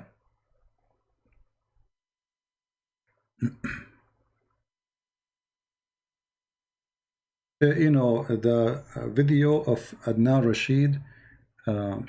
You see, when a kid like Adnan Rashid, he make a statement. How many times I get him busted, this idiot. He will never dare to call me. About tall building. First of all, the Arab have tall building before Muhammad was exist. Go to Yemen and see their buildings. Secondly, if you read the hadith, you will see that the hadith itself exposed Muhammad to be a fraud. Me, Abbas, when I talk about it, Abbas, do you want to talk about the tall building? Guys, Abbas want to tell us a prophecy of the Prophet. Hold on, let us call Abbas, just for fun. But I hope he want to do the same. I mean, repeat the same question 1 million times.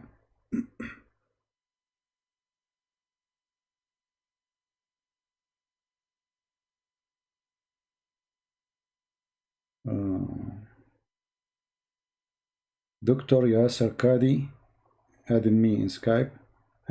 Let me block you. We don't have time for kids.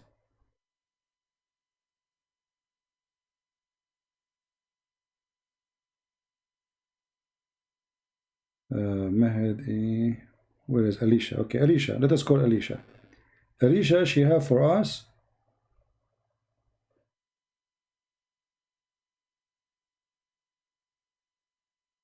a list of prophecy.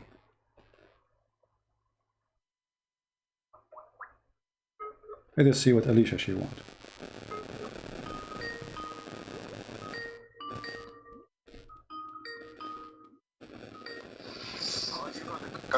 Man. Hey Abbas, So, before I give you the prophecies and miracles of Muhammad sallallahu alaihi wasallam, can I ask you one simple question? You want to ask me a question now? Is that about if one simple question. If the Prophet saw you? Answer is only yes or no. Is that answer is only yes or no. Go ahead. But do you promise me? Do you promise me? Do you promise me? If we do this, it will go for you and for me. If I say yes or no, you will not say you want to play games. No, I just want to answer yes or no. No, I'm saying okay. I will say yes or no. I will say yes or no. I will say yes or no. But do you promise me? If I ask you the same question, you will not say I will not say yes or no the same, or this is only will go for me. The next question you're going to ask me, I will do the same thing as well. Go ahead, Abbas. Go ahead. Okay. Now tell me, is your Bible still a book of frauds? Still a fraud book? Still? Yes or no? Still? Is your Bible is still a book of frauds, a fraudulent book? Well, never was to be. That's a false. No.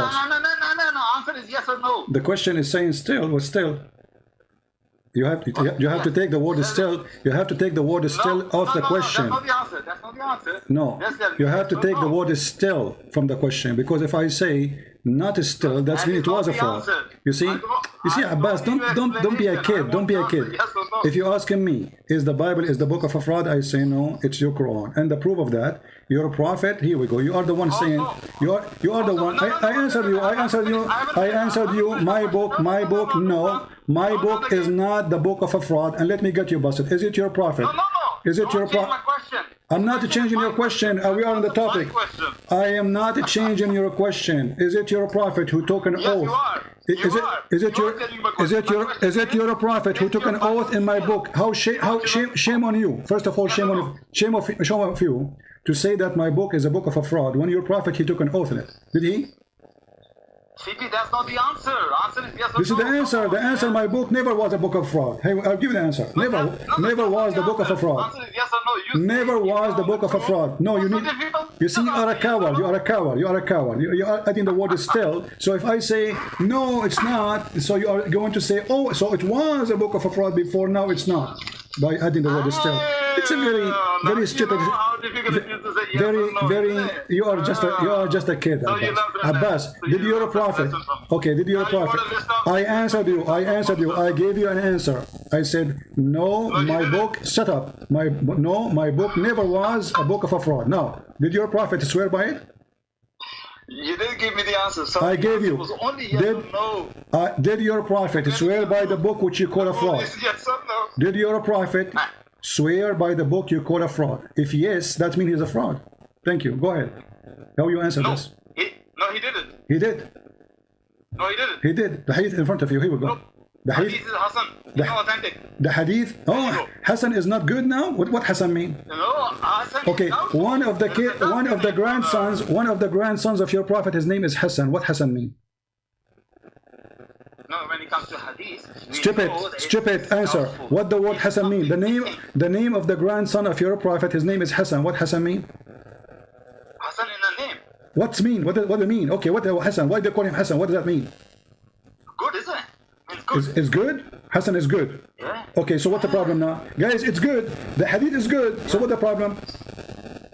I'm telling you the problem. What? It's good, but it's not authentic when it comes to hadith. How you call it good? How you call it good, but it's not authentic, you idiot? Okay, tell. So if it's not authentic, Abdul, just to show you how stupid you are. So you call it good, but it's not authentic? So you Muslims, you call something good, but it's not good. That's where the charlatans like you came and played with the words. Abdul, So Hassan is a rank of authentic hadith, you liar. Hassan is a rank of the authentic hadith. Mr. Scholar, tell me one thing. Why it's not authentic? Why is Hassan? What is missing? Okay, can you show me one scholar he said this hadith is not authentic? Challenge to you. No, the book, open the book of hadith. It says Hassan. Okay, can you show me? Okay, it says Hassan, and I ask you what Hassan mean. You said it's good. You are the one who said to me it's mean good. So the scholar they say it's a good hadith, which means there's no problem with it. Why it's not authentic? So how it's not authentic? Abbas, just get lost, Abbas. I want an adult to talk to me. What we got is just a kid. Look how stupid they are. I mean, the hadith is good but not authentic. So how you call it good? How you describe it as good if there's no proof of it? Because if it's not authentic, it's mean nothing good about it. You go to Abbas, you ask him, is this pizza you are delivering good? He say yes, but it's not authentic. It's not made by pizza, it's made by poo-poo. Do you see how they are? I mean, right away when they accuse us with something, they accuse their prophet. If this book is a book of a fraud, how this idiot Muhammad, he says, okay, bring the Torah for me. And then he took the Torah and he put it in the top of a cushion. And he says, I believe in thee and the one who revealed thee. And then they say to me, oh, this is not authentic. It says good. What Hassan mean? He says good. It's not me who said the word good, which make it more horrible. So look, before they used to hide behind the word da'if. Da'if is not there. So now we play behind the word Hassan. Hassan is good. Good is bad in Islam. When Muslim, brother and sister, when we Muslim we say it's good, it means bad. It's like a secret code between us, brother. It says good. It's bad now. In the top of that, who is the one who said this is rejected? Nobody. In the top of that, isn't it the Quran confirmed that the Bible never been changed? And there's tons of verses. مصدقا لما معهم مصدقا لما بين يديهم. Look how many verses confirm. وآمنوا بما which Allah has sent to you مصدقا لما معكم. What is what معكم? To what is with you. Believing in what is with you. Do you read it? This is their stupid Quran. And believe in what I revealed, confirming what is with you. What is what? With you. So the Quran, are you going to say this is da'if? He confirmed what is with them. What is with them? The Torah and the Gospel.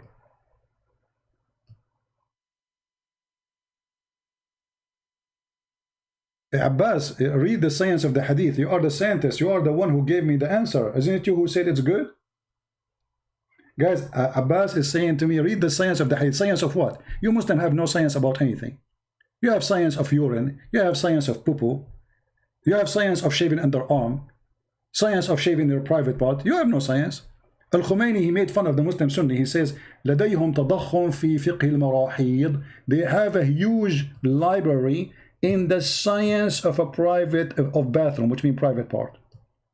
Having sex with watermelon, using zucchini, using a piece of leather shape in a shape of private part.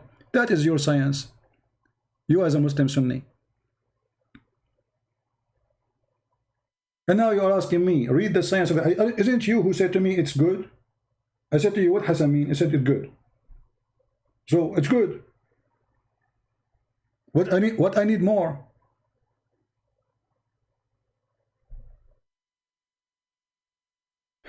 Farah, is he a Muslim? Only Muslims we will take.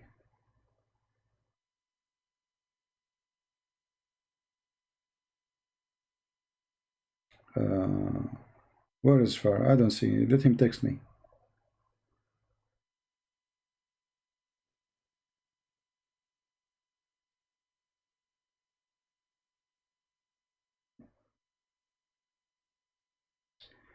He will prove that Christianity is not the sole way. This is a guy from Pakistan. Let us see this guy.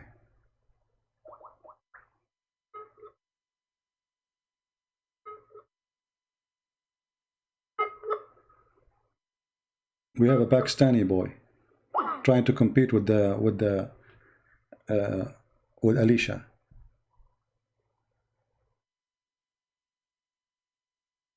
Will I answer you? You see that your question, yes or no? You see, Abbas, you are just a kid. Will you say, is your book still a fraud or not? So if I say no, you will say, oh, so it's not still a fraud? So it was a fraud. I mean, very cheap of you. Abbas is like those women, you see them in London's, you know, and they are wearing short skirt and they have a bottle of wine in their hand and they are inviting customers. This is how silly you are. When I say silly, I say to you, yes or no. I say the hadith says in the day of Badr. I don't say you're a prophet. Okay, Abbas, I'm going to ask you a question. Is your Quran still a fraud or not a fraud anymore? Yes or no? You see how silly you are? Stupid. I mean, you have a lack of... I feel sorry for your wife, by the way. I'm sure you are not the one who do shopping for the house. Because she sent you to buy zucchini, you will bring a cucumber. You don't know the difference. Supposedly he's being smart, you know. Is your Bible still a fraud or not a fraud? Still fraud or not a fraud? So in either way, that means it's fraud. So how this question will be yes or no? Because whatever you say, it's mean you are agreeing. Very dirty trick from a stupid idiot. You're just a kid. You're like just a guy, you know, who have like his gum in his mouth and he's taking it out, like, you know. Take the gum out of your mouth. Speak like a man. Where is this guy from Pakistan? I am a Muslim. Yahya Abbas. This guy, he is your daddy.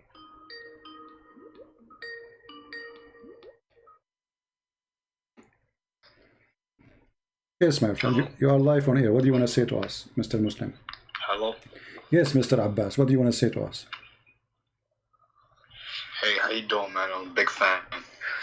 You said you are a Muslim. I just want to say, hello, can you hear me? Are you a Muslim or not? Sorry, I'm having a hard time hearing you. Hold on, wait, I'm going to change my mic. Are you a Muslim or not? Hold on, let me turn on speaker. Okay. I'm saying, are you a Muslim or not? Yes, I'm on speaker now. How you doing? No, this is not a question. I'm asking you, are you a Muslim? Are you a Muslim? Oh, yes. So how you say to me, how you say you are a fan? Because I actually, to answer that question, I was a born Muslim, but over these past couple of weeks, listening to your program, listening to David Wood's YouTube channel videos, listening to Hatun Tash, Dr. J. I've been doing a lot of research, man, and I am now starting to realize that I've been brainwashed my whole life. I've been taught. See, I'm a Somali boy, so my culture, my people, you know, the religion of Islam was throughout history was imposed on my people. So a lot of my people, they don't understand what the background of this religion really is and what it stands for. Today, actually, I was listening to one of your videos, and I was watching Al-Uzza, Manat, and Alat, the three goddesses that originated. And that's very interesting because that really makes sense on why the Islamic symbol is a moon, you know?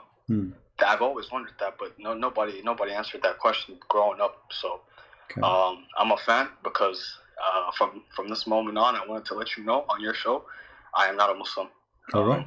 So I have left that paganism of a religion, and it was all thanks to you and a lot of other people. So I want you to know that. All right. Well, not don't thank me, my friend. Thank the Lord. And I hope that the Lord will open your eyes and you will be what you want to be. We are here just to help people, and the Lord is the only one who can help you for real. Do you so now you left Islam, but what about you want to be a Christian? What do you think about Christianity? For me, I understand that there's only one Lord and there's only one truth, and everyone can say whatever they want, but that's what I believe. And for me today, I want to follow the true God, the Most High God. Okay, which is one? Which is that? Is that Christ, the Messiah, or someone else? That is Christ. Okay, I'm into that. Christian Christ. So you accept Christ to be your savior? Yep, I accept Jesus Christ as my Savior. I'm into that. My Lord. I'm happy for you. From this day on, I believe in His death, resurrection, and His deity. So. All right. What about your family, my friend? What about your family? Jesus. My family. Yeah. Are they still Muslims?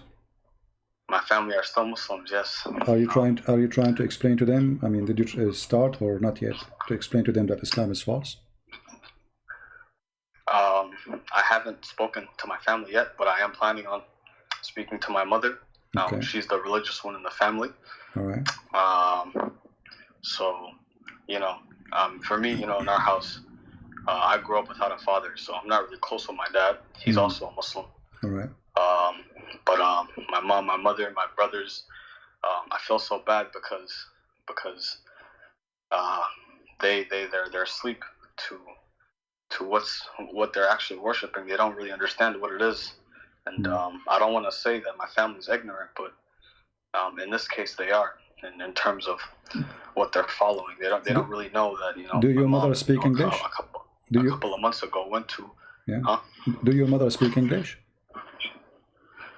Yeah, my mother speaking. I'm from America. So yeah. Why you don't let her watch my videos then? Like share with her my videos. Maybe she, you know. You see, my mother is she's not really that advanced in the English language. She can understand maybe bits and parts. Oh, okay. But she doesn't.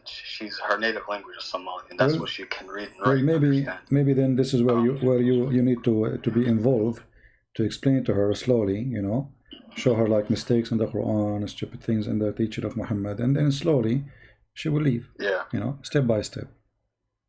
Yeah, but you know, my family, man, it's they're very, very religious, and I know I'm already expecting the fact that they're gonna.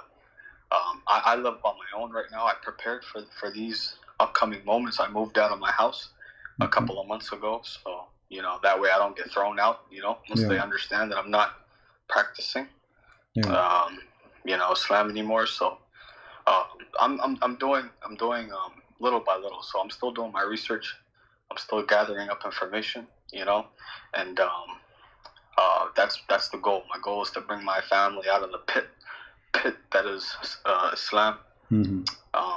I just I'm just hoping and praying to God that He allows me to live as long as that needs to be done. So that's my goal right now. But I'm happy for you, my friend. Basically, if I can help you know that you've been an influence. So you being Arab and being from that part of the world, I just want you to know that the information that you put on your channels is very, very, very exclusive. Not a lot of people understand the cultural aspect of Islam and the origins. That's stuff that I've been researching and digging through your information that I've been receiving. So I want to thank you for that. You're welcome, my friend. I'm happy for you. And if there is anything I can help with, like questions, Muslims say something to you, trying to bring you back to the cult of Islam. And by the way, I feel sorry for you because now you will not get the versions. Do you know that? No? Yeah, I mean, you will not even get a single version now. I'm sorry for you. Not a single version. But that's nonsense, man. That's nonsense. And there's no way that I'm gonna be going back. For me, I've never really been religious. It's only been these past couple of months how I came to realize that I was following wrong religion. I was watching this YouTube video of this man that was being very vulgar, and he was being very very nasty in the way that he was attacking Islam. I've never ever seen anything like that ever. His name is New Breed. He's on YouTube, and I follow his Patreon. So he basically was showing images of the Kaaba and people going around and where the 7 times circling the Kaaba, where that originated from, and he had people kissing a stone, and that's when in my head I never really thought about Islam critically till that point. Where in my head I finally started to realize, what is the stone and why are we kissing it? Why are we going? My mother, she went to Umrah like a couple of months ago. So she went there, she kissed the stone and everything. She went around. I didn't get the chance to go with her, thank God. I never went there ever in my life. I don't ever plan on going there now that I know the truth.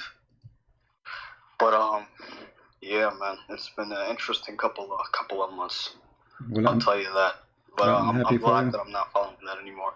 But what is the most thing like was let us say make you move to get out? I mean, what is there's something special made you really decide to leave Islam? I'm sure there's many things they come together, but there is something very special was really, let us say, the final break and that's it. Something you learned. So for me, that video was the start. Okay. Right? That video was the starting point where I opened my eyes up.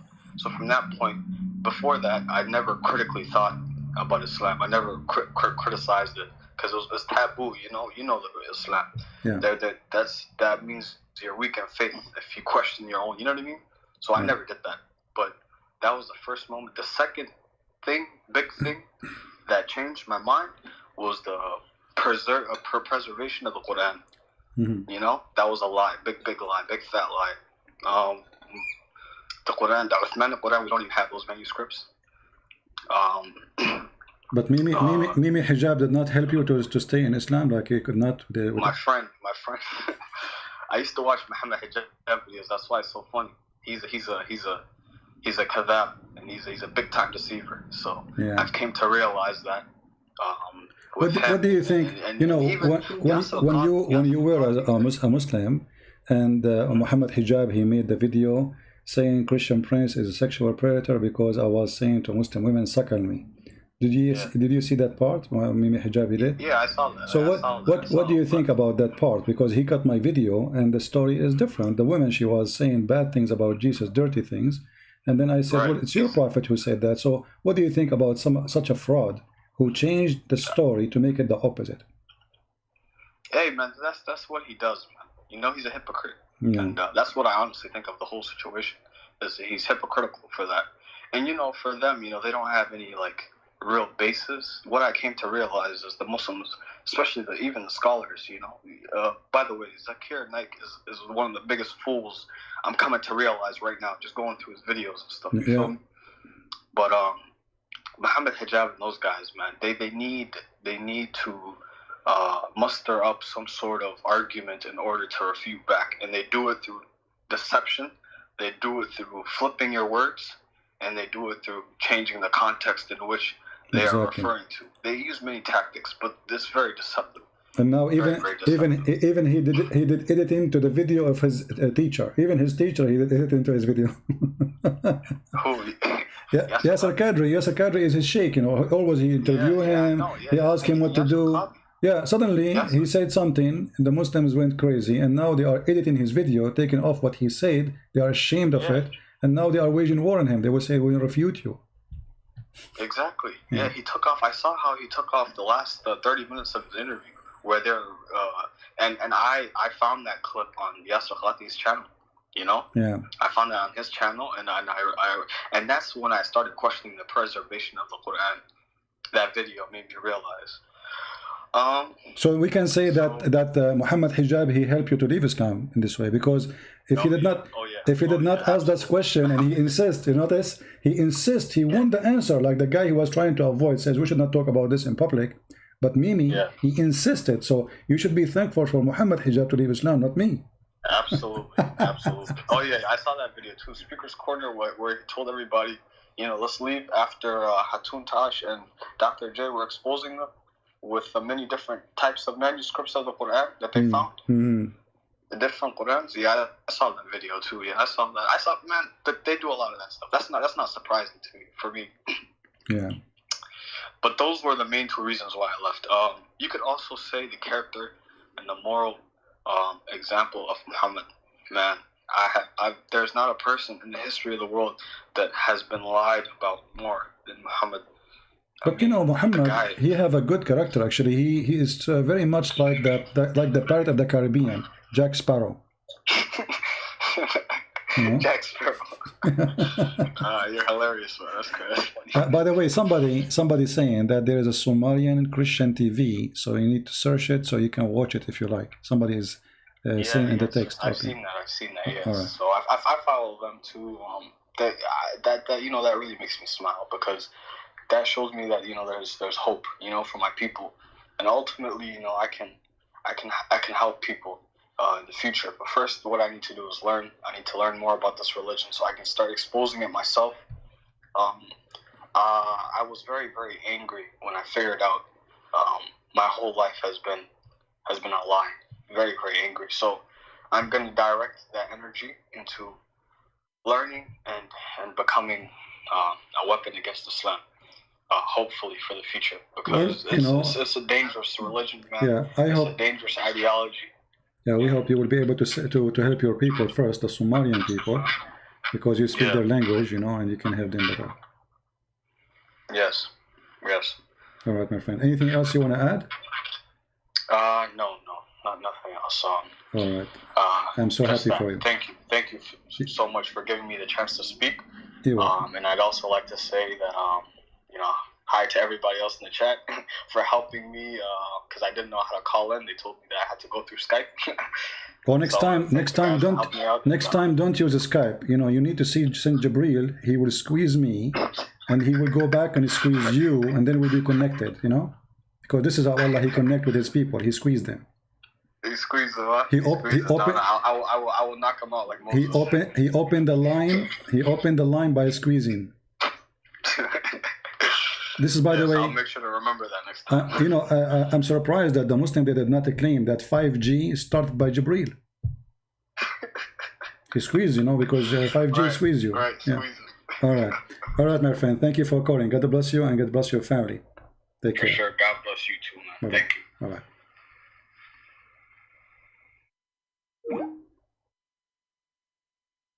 All right, that's wonderful. We have a Muslim, his name is Mahdi. Okay.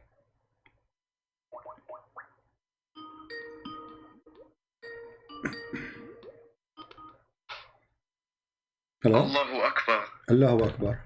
What does that mean? Allahu Akbar. What does that mean? God is the greatest. No, Akbar mean bigger. It means great or greater or greatest. No, here we go. The Quran. Allahu Akbar. Okay, here we go. The Quran in front of me. When Abraham, he saw the sun, he said, this is Akbar. So he called me just to say Allahu Akbar? Okay. Yes, Allahu Akbar. So what, okay, but how come how Abraham, he worshipped the sun and he called it Akbar? There's no God except the God. You are not answering why Abraham, the Muslims, he called the sun Akbar. Is it the name of the God of the sun? And Allah is the name of the God of the moon? CP. Huh? Why we try to avoid? Here we go. This is the Quran. You speak Arabic supposedly, I'm assuming. Chapter 6, verse number 78. It's not a hadith. It's not a hadith. فلما رأى الشمس بازغة قال هذا ربي هذا أكبر. I'm asking you. You are the one who started with Allah Akbar. Don't change topic. Why Abraham? He called the sun Akbar. The hadith you showed in Tirmidhi about the... My friend, don't change the topic. Don't change. We will go to the hadith. We will go to the hadith. We will go to the hadith. Why Abraham, when you call me, you did not even say anything except... No problem. Allahu Akbar. Allah is small. Allah is big. Okay, you made me fart. Now, why Abraham, he called Allah... Why Allah, he called the sun Akbar? Can you tell me? I don't care. Allahu Akbar. You don't care? Muhammad okay. is the messenger of the God. Okay, yes. Guys, Allahu Akbar. He don't care. Okay, we care. We are laughing. Akbar. We are laughing at you. Secondly, the hadith I showed you, it says what? What the hadith I showed you what? The hadith about the Byzantines, then when the English translation says, then the following verse was revealed, does not appear in the Arabic. It's not in the Arabic? Okay, let us read in Arabic. Is that okay? You are a liar. Where's the word thumma? You are a liar. Okay, let us see. Okay, we will see. Don't hang up, Potato. Don't hang up. I want you to read in Arabic. You see the coward here, hang up. He hang up. He don't want to read it. He said it's not in Arabic. Potato and the coward. I mean, you are not even a man to read what you said to me. It's not there. قال لما كان يوم بدر ظهرت الروم على فارس فأعجب ذلك المؤمنين. You're a potato. Allahu Akbar. Allahu Akbar. Your prophet, he said to you, when you say Allahu Akbar, that will scare us, we laugh. We went to Iraq, Muslims shout Allahu Akbar, they lost. We went to Syria, Muslims shout Allahu Akbar, they lost. We went wherever we go, Muslims shout Allahu Akbar, they lose. And here we go. You shout Allahu Akbar, you got busted. Allah Akbar, Allah smaller did not help you. Oh, the screen is not up, sorry. Let me put the screen. Give me a second. Here we go. عن أبي سعيد قال لما كان يوم بدر ظهرت الروم على فارس فأعجب ذلك المؤمنين فنزلت. When the day of Badr, in the day of Badr, the Roman were victorious over the Persian. And if you are a man, I challenge you to call and to read and to say, it doesn't say that. Coward. You see, he accused me to be lying, and now it's very embarrassing. We have it in the screen. Feel free to call and read. And you have no excuse, you know Arabic. Because if you don't know Arabic, how you say in Arabic doesn't say that, CP.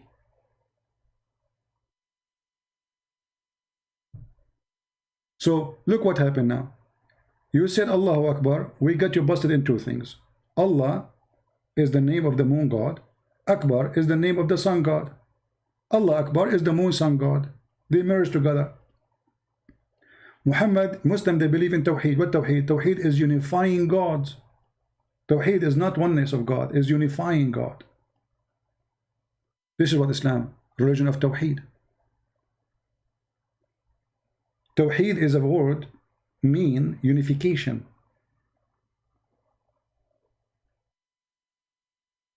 How you can unify God if he is one? United States of America?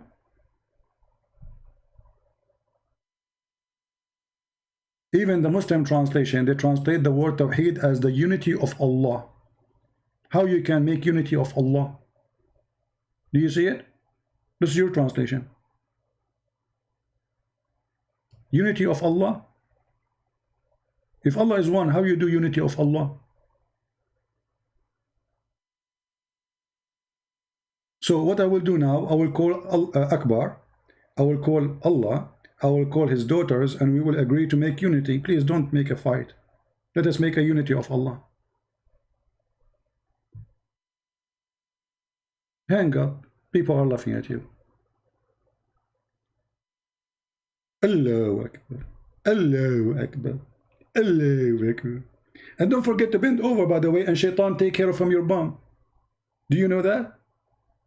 Do you know that each time you say Allahu Akbar, shaitan, he fart? I mean, look at the connection between gas breaking and the name of Allah according to your prophet. Look what you did to your prophet. You brought humiliation now. Huh.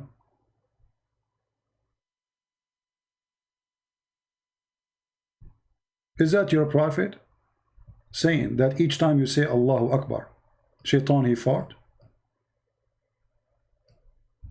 I forgot, by the way, when he was saying that, I said to him, you made me fart. Read it carefully. When Satan, he heard the call of the prayer, he turned back and break wind. I mean, how the prophet, he knew that unless he is a prophet, man? That's deep. Look, this guy, he have a special sensation. He can hear and he can see the unseen, the fart of shaitan, which nobody can hear. Only the prophet can hear it. When Satan hear the call to prayer, Allahu Akbar, Allahu Akbar, what shaitan do? This is religion, this is a prophet. Allahu Akbar, Allahu Akbar. You sound like a fool.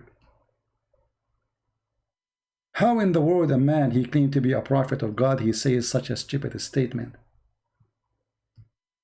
And this is why they didn't dare to talk to me. You see, any topic they open, it would spank them. Doesn't matter what they say. It doesn't matter what you talk about. This is a prophet of God. Imagine we have a Trump in TV. And there's 40, 50 million around the world, they are watching live.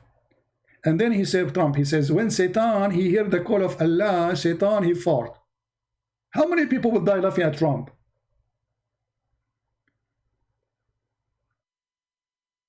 You are possessed by the devil Muhammad to the point you didn't see the stupidity. Allahu Akbar, Allahu Akbar. What does that mean? And Allah is Akbar from what? Allah comparing himself to what? To mosquito? God is comparing himself because Akbar in Arabic is, you know, like in English you say big and bigger.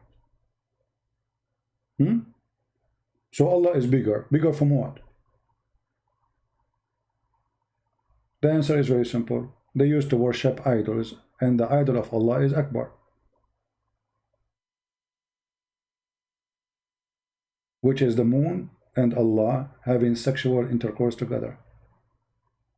How Allah he have 3 daughters? Anyone thought about the question? How Allah he have 3 daughters? He have sex with the moon. The moon god have sex with the sun god, and they have 3 daughters.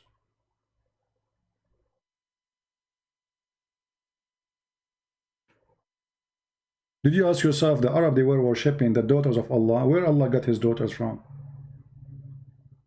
And the Arab always, they hated the Akbar, the sun god. Why? Because he bring distortion,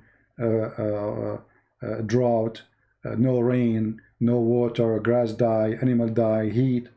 While the moon, when the moon come, the moon bring nice weather, relaxing light, you know, like not strong light. So you will see always the Arab, those who live in the desert, they worship the moon god. Those who live in Europe, who have cold, they worship the sun god. As simple as that. 2 big religion was spread. Some they worship sin, the moon god, and some they worship, which Allah, and some they worship the sun god, which is Akbar. Actually, even the Quran, if you go in the Quran, if you go to the chapter of Yasin,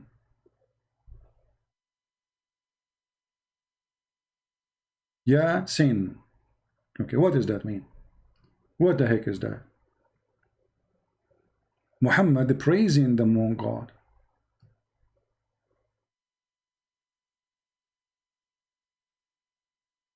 Let's read. I forgot, reading is not good for you, it's not healthy.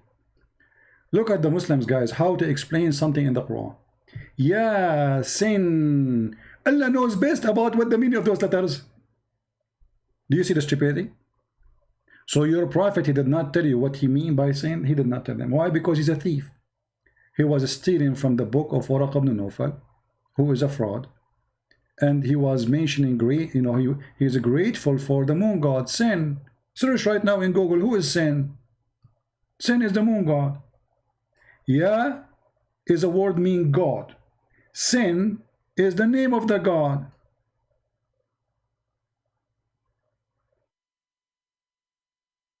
And this word, by the way, is Aramaic.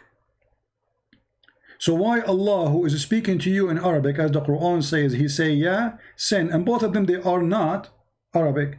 Neither Ya is Arabic, neither Sin is Arabic. So why they are there? He is quoting God's sin. Chapter 36, verse number 1. And this is Tafsir al-Jalalain, and this is your official government website of the Kingdom of Jordan. The Muslim, they try to explain it. They say sin, different one. He says it's meaning human in the Aramaic language. Sin meaning human in Aramaic language. Potato. Read it. It says, here we go. Ya sin, O human being in the Syriac language. So they agree, first of all, that this is a Syriac language, but the meaning is not correct about sin is a human.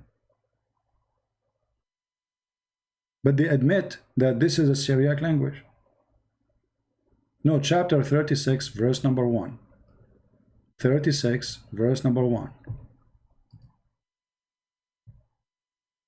Allahu Akbar. Allahu Akbar. Allahu Akbar. And Shaitan is farting. So you say Allahu Akbar, Shaitan fart. Look at the connection. That means Shaitan, he fart 5 times a day. That explains global warming. And people, they were complaining about global warming. Al Gore was making lecturer, forgetting that the most reason, it's not the cow, it's not the cars, it is Islam. Because as Muslim, they say Allahu Akbar, Shaitan, he fart. And what is fart? Is methanol. So global warming, you know, happening because of Shaitan. A prophet says so. There's a video of a guy in YouTube, you can watch it. You will die laughing. He is explaining how Shaitan, he fart when he say Allahu Akbar, when you pray. And then he explained how Shaitan go inside your anus and he play with it and he block it for 20 minutes, 30 minutes, 1 hour. You say you go inside the bathroom, you think it's going to stay there for 5 minutes, and then you start pushing, You watch the video, I mean, you would die laughing. And the Muslim, they were dying laughing, and in order to shut them up, he says, the hadith says so, the hadith so, which means don't laugh. This is the Prophet saying that. The hadith says so. Which means it's not him, the donkey, was saying that, the big donkey is Muhammad. The hadith says so. No, the hadith says so. Don't forget, by the way, tomorrow, guys, we will be live on air in the Quality of Life. We have the link underneath of the video here. And if you copy my video, please share the Quality of Life link too, so people can subscribe to.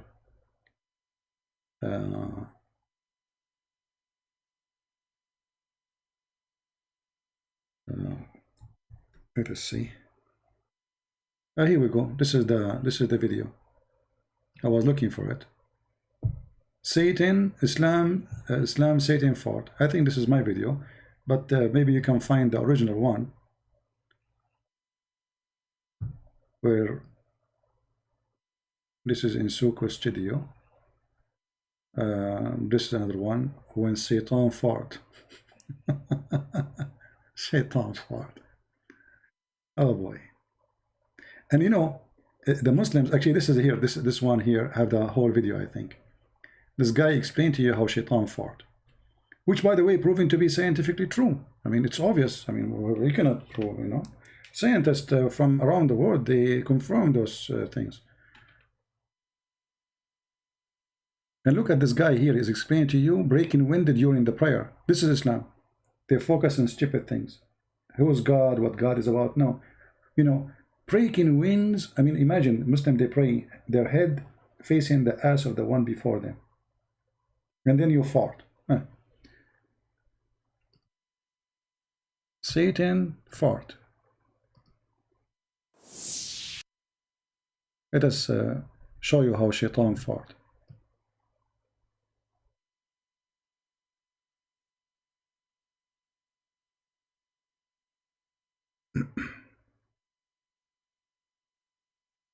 Okay.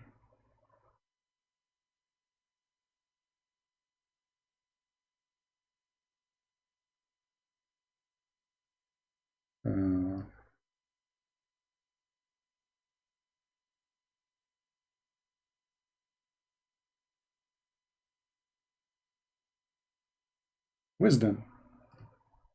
Times that, bro. I'm gonna eat 3 times. I'm gonna go do my wudu. I'm gonna go and do my rakats. I'm gonna do my salat tawbah. I'm gonna say to Allah, you know, Allah, forgive me. And then I'm gonna say, you know what? Get the shaitan back again. Let me open the Quran. Let me read some Quran. Hey, man, that shaitan's probably kicking his legs on the ground by now. Yeah? Then get up and do the adhan or something. Then shaitan will, I tell you, I'll be honest, hadith of Tirmidhi, it says, yeah, when you give the adhan, the shaitan, he not only runs, but the hadith says, lahu durat. You know what durat is? What? Durat is... No way. Like, come on, are you serious? Brother? Do it again, brother. What is durat? You see, my Arabic is not good. Can you teach me, please, what is durat? What is that? What are you doing? This is what durat, shaitan, he do that? Man, that must be true. Brother? Science. He not only runs, but the hadith says lahu durat. You know what durat is? No, we don't know. Durat is... Man. He runs, and as he's running, yeah, his fart comes out. Lahu durat. I'm not making this a hadith. See, the Muslims start laughing. He says, this is not making it up. This is hadith. The Prophet says so. The Prophet says so. I'm not making it up. Don't laugh at me. I am not the joker. It's Muhammad the joker.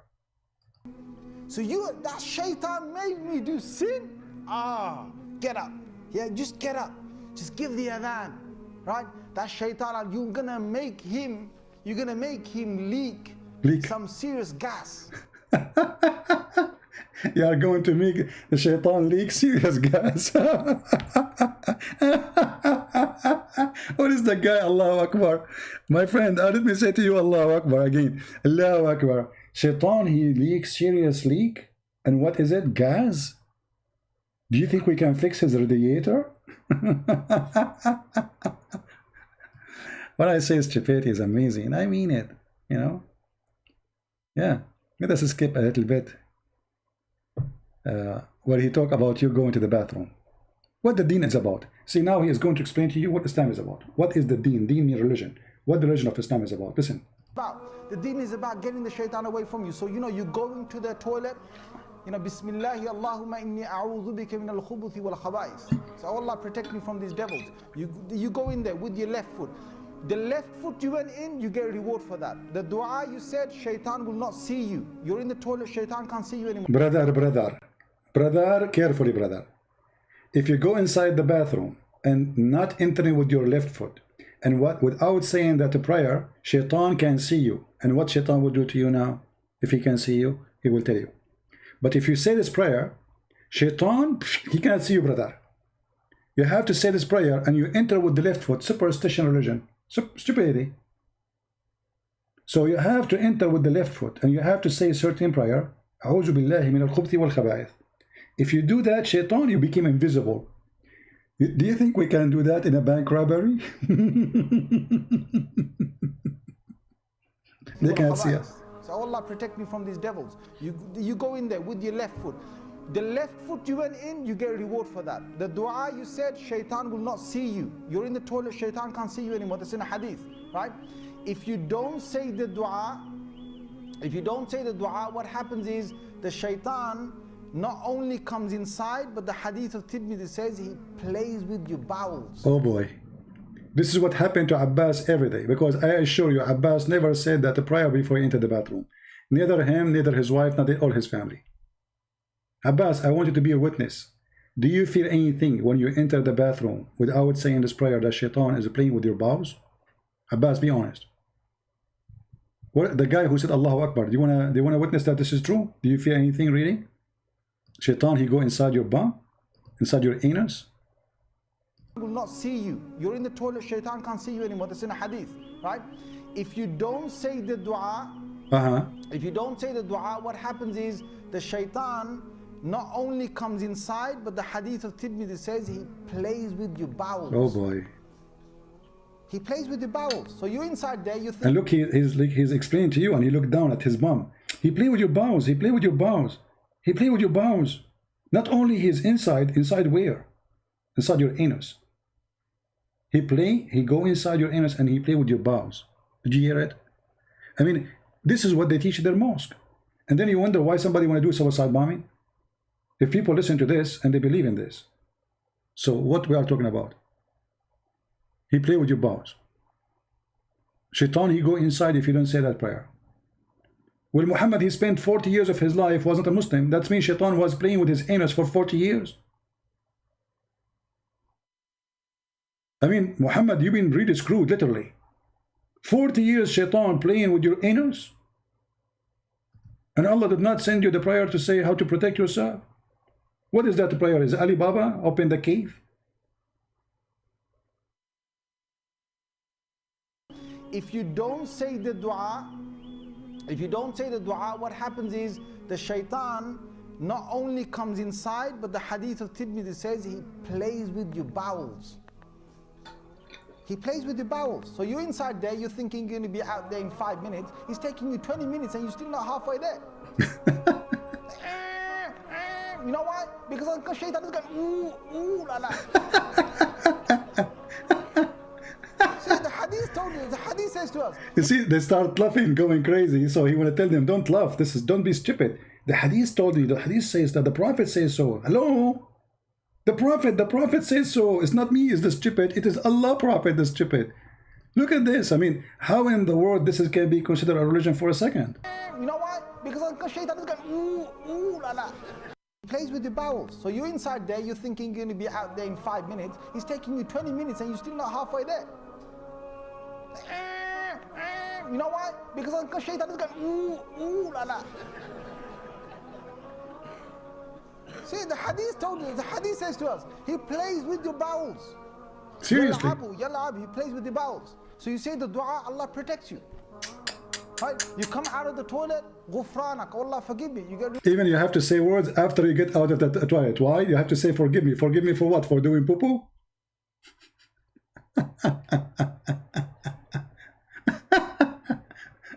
Oh boy.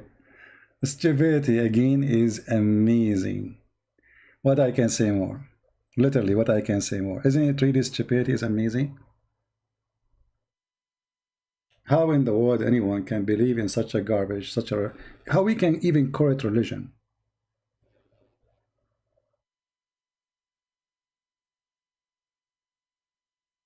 You know what I mean? Okay, we have an ex-Muslim. She have questions. Let's see what she want to say. The person whom you're trying to reach is currently... Okay, well, busy. All right. Hello? Hi, CP. How are you? Hello? Can you hear me? Yes, I hear you. Go ahead. Thank you so much for having me. You're welcome. So I had a question about, is Muhammad really a descendant from Bani Hashim? From Bani Hashim? I don't think so. I don't think Muhammad, you see, there is no proof that Muhammad is descendant to anyone.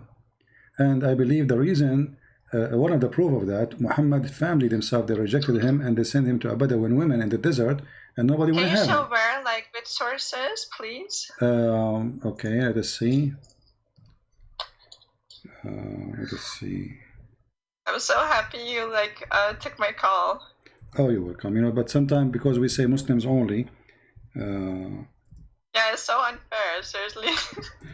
Well, you know, we have like other channel, the Quality of Life, and there we yeah, take. but then you can't call about Islam. You're just sick and tired yeah, of we Islam, don't. of Yeah, course. exactly. You don't want to talk about 24/7. Yeah, let us see where we can get you some reference.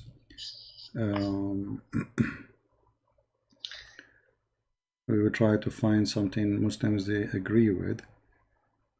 Let's see. Yeah, please, because of course Hassan and Daif is not good enough, so it needs to be Sahih, and even that is not good enough. Yeah, these even days. yeah, you know. So here we go. This is actually even Muhammad. What people do not know that Muslim they claim that Muhammad he have a plastic surgery for his breast twice. Oh yeah. Once when he was a child, where he was with this woman, the Bedouin women in the desert.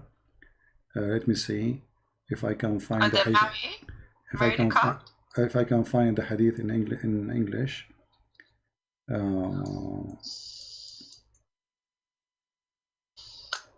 Yeah, have you seen these little videos of you with cartoons, like where you just like are sort of like a man baby and you're lying? Have you seen those series? I'm not sure. It's and when you investigate, you see that they're lying again. These apologists are so sad, Islamic apologists. Seriously. Yeah, well, they are kids. It's okay. They help us at the end of the day. They don't. They do the opposite. You know, people when they find out that yeah, they lie and then they gaslight it on you. Like they lie exactly. It's their lie, but then they gaslight it on you. Yeah.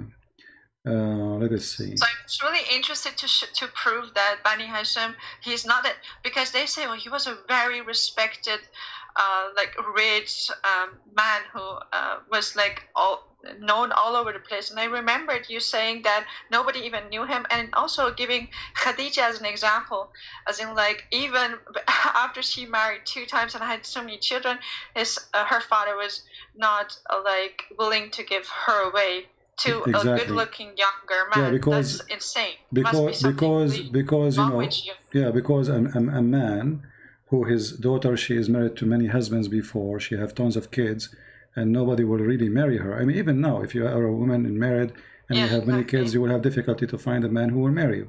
So why her family they reject Muhammad if he is from a great family? Let me tell you why. Because he was such a good person, Muhammad. He just wanted to be with someone who he loved. He didn't care about the dogma of the day, and he married someone who was even married 2 times and had so many children. Yeah. He's such a great man. I mean, like the things that they say about it. I mean, the guy was obviously a pedophile, right? Because after that, right away, he just like from 15 years older to like 6 or something. It's just insane that he is like an obvious pedophile, and yet when you give an example of like, look, he married Khadija only for power, and she was like this and this woman, it's like, no, astaghfirullah. Yeah. You see here the hadith here, I found one in English, the rest are in Arabic, and this is the problem. Most of the Islamic reference. Which one is this? Because I'm on the phone, I can't see. This is Sahih Muslim. I will post the link in the. Oh, actually, my screen is not on. Sorry. This is Sahih Muslim, hadith number 162C, and here you see the story supposedly. This is a proof that Muhammad he was suffering from epilepsy. You know, he fell down in the ground. They thought he is dead. MashaAllah, MashaAllah, he had everything. Yeah, he had everything in him. Yeah, but here the Muslim they claim that the angels they come to him and they cut his chest, and this is you will see that this story repeated twice. Once when he was in Mecca, like angels as a grown man. Cut his chest? Angels or demons? No, according to the story, angels. Angel Jibreel, Dr. Jibreel. Yeah, Dr. Jibreel is very well known as a surgeon. He do surgery too. So Muhammad he have a problem with his breast. So Jibreel he did cut his chest and he extended his breast. And actually, there's a verse about it in the Quran. It says "Sharah laka sadrak." You know. Yeah. So. And this story repeated twice, and here the question to the Muslim is why Allah he did the same surgery twice. Why? The first one was a failure. Why Allah he made the same surgery to him when he was a kid, and then he made the same surgery when he is a man. But is this somehow proof that he was not from the Bani Hashim? I don't think so, right? It's not well, related I mean, to my question. to prove it, you have to go analyze information. It doesn't come like there's nowhere it says no, he is not, you know. But there's like hadith says he is the same as a palm tree, which nobody knows how it came. Like a palm tree appears suddenly in the desert. But you will notice that there is like a hadith about people who came to claim that Muhammad is their son. You know, they claim literally that Muhammad is their son. The family of Muhammad, all of them, they rejected him. They sent him to a woman. She had nothing to do with him in the desert. No, okay, let me ask it, frame the question differently. Is there proof, is there hard proof that he was like the descendant of the Bani Hashim according to the Quran or the Hadith, Sirah or Sunnah? Though nowhere in the Quran is speaking about that. You know, the Quran mentioned the name of Muhammad. How do you know then about the Bani Hashim? Nowhere. And this is where. And that this is linked what. To, of course, Ishmael. This is what makes it funny. How come the Quran mentioned that this is the son of this and this is the son of that, and then when it's come to Muhammad, it says nothing about him. Who is his father? Where he is even born? Abdullah was his father, right? Yeah, but the Quran and he was dead no, 4 years before Abdullah is not his father. Abdullah is an Arabic word used for anyone who is unknown, slave of Allah. So if something happened and you saw somebody, a man doing something, let us say you are on the street, and they ask you what his name, you say Abdullah, which means anyone, slave of Allah, I don't know, you know. So slave of Allah, the name of the father of Muhammad, proving two things. It cannot be the name of Muhammad's father because Muhammad's father will go to hell. So how he is a slave of Allah yet he will go to hell? Number two, all the sons of the grandfather of Muhammad, they have names of the idols of Quraysh. Muslim, they claim that the family of Muhammad, they are like the grandfather, he was Hanif, but this is a lie. All of us, we knew that from his children's Abdul Uzza, Abdul Manaf, Abdul Manat, etc., all the names, they are the slaves of the idols around the Kaaba. So if you say that Muhammad's father, his name is Abdullah, that means Abdullah was one of the idols, or Allah was one of the idols around the Kaaba too. Or you have to explain to me how Allah became with those, and what is the proof that Abdullah really was the father of Muhammad? There's no proof. Even their book says that Abdullah and his father, they have sexual intercourse with two women in the same time. So then how? Yeah, I mean, it's supposedly marriage. So which means the same night, like they get married together in the same night. But it's like, you know, Arab marriage. So how then Muhammad, he is born 4 years after his father's death, if his father is Abdullah? You know? Like that just defies like the world how it works. But then the ones who are this deeply hypnotized with this thing, they will say, so what? So what? Don't you believe in miracles? Those are miracles. No, actually the Muslims believe that a Muslim woman, she can carry a child from a husband up to 10 years. Let us see if I can find you the reference. We showed it before, and all of this is just to cover how Muhammad's story happened. Let us see. We can use Google Translation to show what Muslims believe, and you will see how hilarious it is. Okay, let's open this page here. Okay, this is. I will put it in the screen so everybody can see. This is Islam Su'al and Jawab, run by Sheikh Saleh Al-Munjid, very well-known famous sheikh from Saudi Arabia. It says here, the title, what is the longest period of a woman to be pregnant, you know, to carry a child? Translation from Arabic to English. Let us see. And then you will see the hilarious answer. Yeah. The longest period of women to be pregnant. You see it? So here, if you go down and read the answer, you will see the following.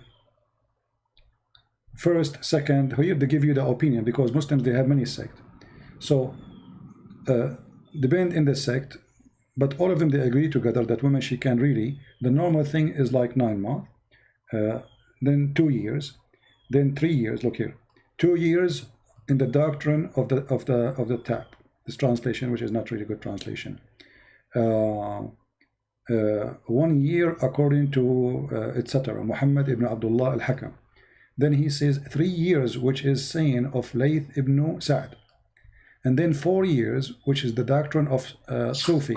Mimi Hijab is a Sufi, by the way. So according to Mumi Hijab, his wife, she can deliver a child 4 years after he divorced her. He's a Sufi. No? And the Hanbali too, they have the same, you know. And the Maliki, this is the Islamic sect are four, and those are 3 of them. They agree with the 4 years, and they can go more. Here it says 5 years according to Imam Malik, the Maliki sect. They believe woman, she can have a child 5 years after 5 years after the divorce or her husband pass away. 6 years according to Az-Zuhri and Malik. And then he says 7 years according to Sa'd Rabia.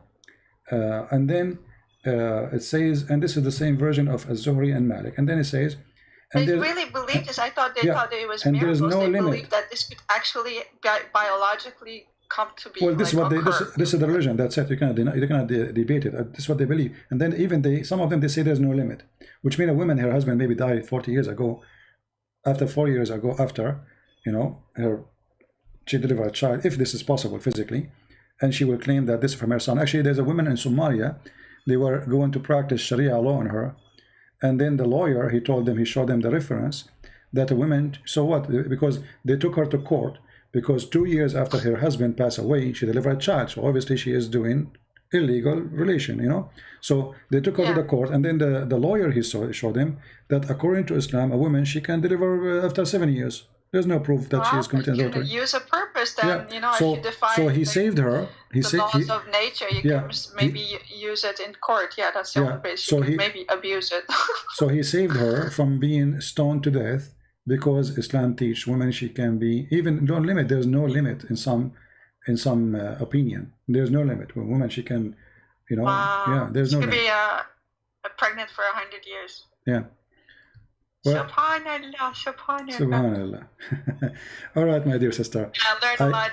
Okay, thank you so much. I have a million questions, but you have other stuff to answer. But thank you so much for answering my question. Thank you very much. Take care.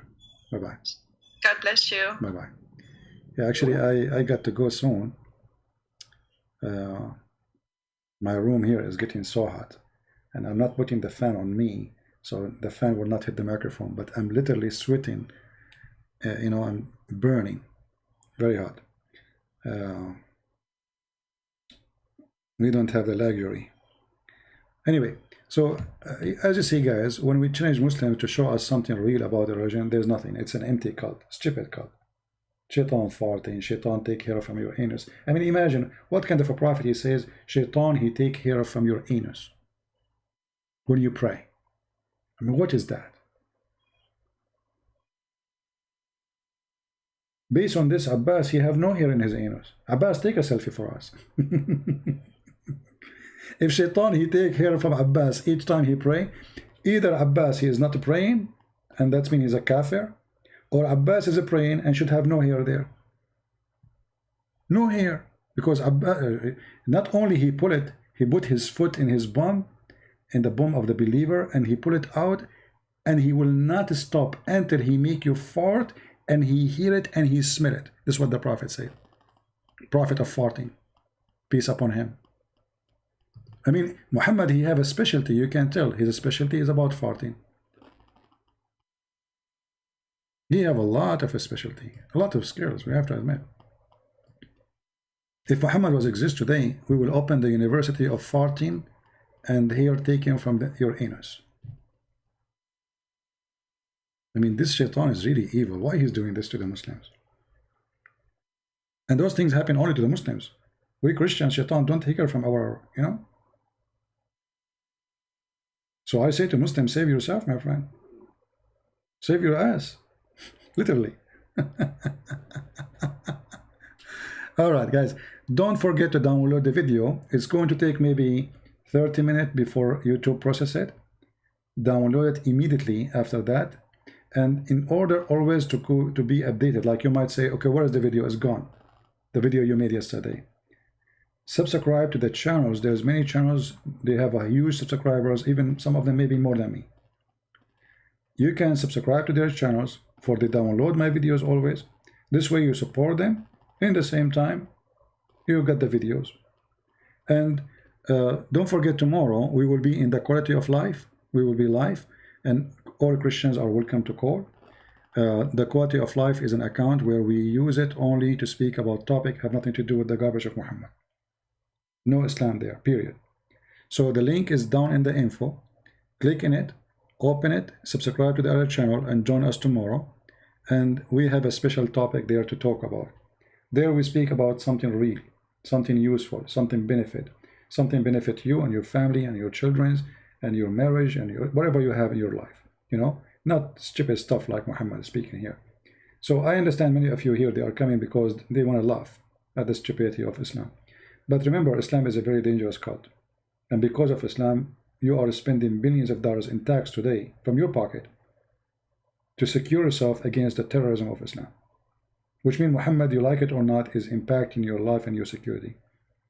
Just last week, 2 attacks in England of terrorists shouting Allahu Akbar, and they killed more than 6 or 7 people already. And that will never stop. The easiest way to fight terrorism is to do what I am doing. A terrorist will not be terrorist if we explain to him that Muhammad is a fraud. But he will be a terrorist if he still believes in the fraud of Muhammad. Like the guy who called me, Allahu Akbar, Allahu Akbar. He have nothing to say. I'm sure if he have a knife, he will hold his knife and he will chop me and he will say Allahu Akbar. But it's too late. I have tens of thousands of videos. I have books all over, translated to many languages. I live, I die, doesn't matter. Your prophet got busted and he been spanked. And my fingers all over his body. Deal with it. All right? So I want to say thank you all for being here. And we appreciate those who support us too. If you like to support us, those who ask, like I received a message saying how we can, I did not answer you right away because I was busy, for the one who asked me. To help us in donation, you can go to Patreon, as you see in the screen, and there you can, make subscribe for maybe even $1 a month. You don't have to make it a big, little with many can help. If because some people, they say they're like it's like a subscription, which means every month will take from your you can stop it anytime, number one, and you can make it limited as you wish, like $1, $2, $3. Anyway, this is not really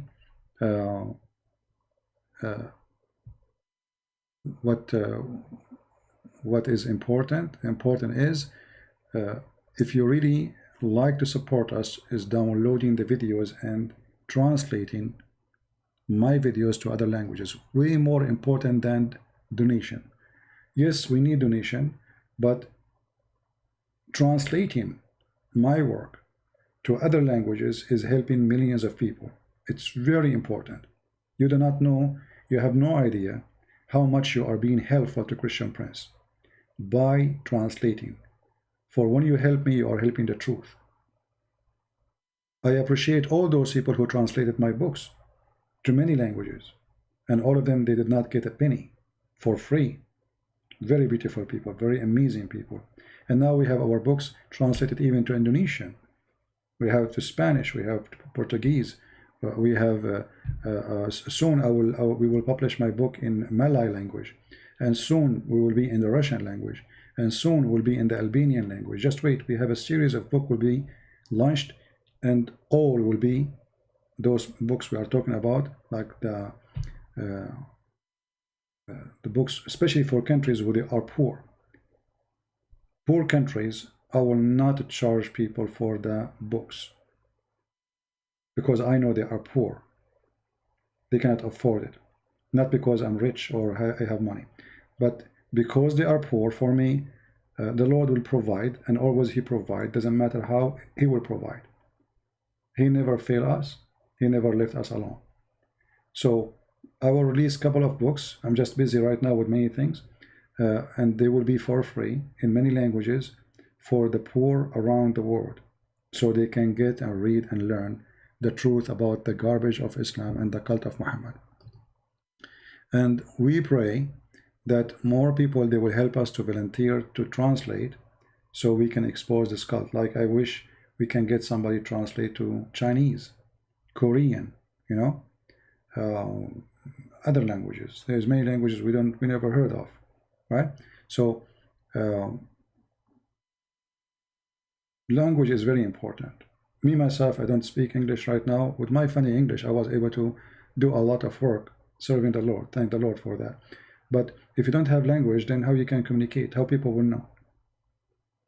And by Muslims translating their stories into the languages of others, fabricating the translation, that is not helping either, because it's a fabricated translation. So translation information shared by us is very important. And as you see, we show the Muslims, the hadith says that the revelation about the verse of the Roman revealed after the victory of the Romans, still they don't accept it. I mean, we are showing even their own translation, right? So we do not need customs these days, my friend. And no, Indonesians are poor. The major population are poor people. Maybe there's some people in Indonesia, they are wealthy. This is happening everywhere, but the major population of Indonesia, they are poor people. You know, there's a lot of poor ladies work in Saudi Arabia as maid. Number one source for maid in Saudi Arabia is Indonesia. And people will not do such a job, go into Saudi Arabia and get raped and killed unless they are very poor and desperate for a job. So don't tell me they are not poor. They are poor. And nothing wrong with being poor, by the way. Don't think when I say poor is an insult. The Lord, he says, bless those the poor. God, he blessed the poor. The poor are more close to heaven. What's wrong with being poor? So don't think when I say poor, I mean something bad. It is for the being poor.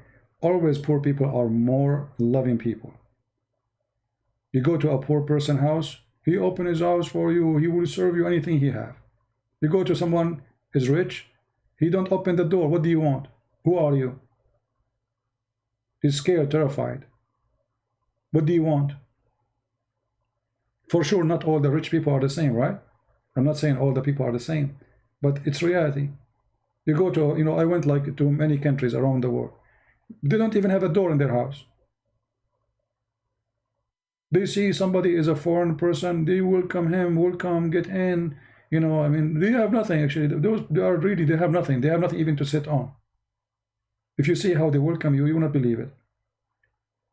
You go to somebody rich, he have a villa, he have security cameras, you knock the door, what do you want? Why you are here? They investigate you. Nobody opened the door for you. So nothing wrong with being poor. Poor actually, you know, when people get rich, usually, not all people, as I said, they get spoiled. Richness damaged them.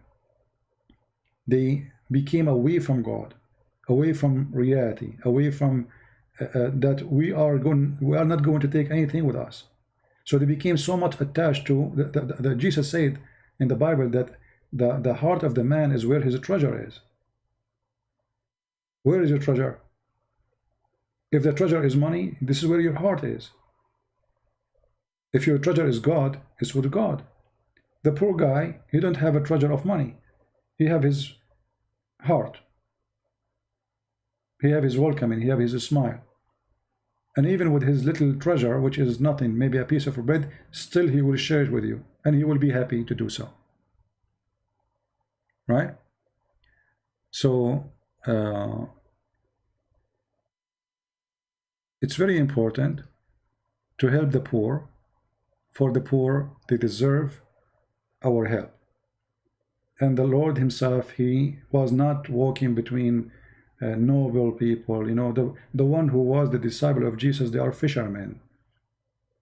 Paul, he used to make tents. You know, he quit what he was doing and he became a tent maker. Fishermen, people do farming. Those are the disciple of Jesus. They are not from noble or first class society. They are normal people, poor people, and they give everything they have for the sake of the Lord. So I want to say thank you for all for being here.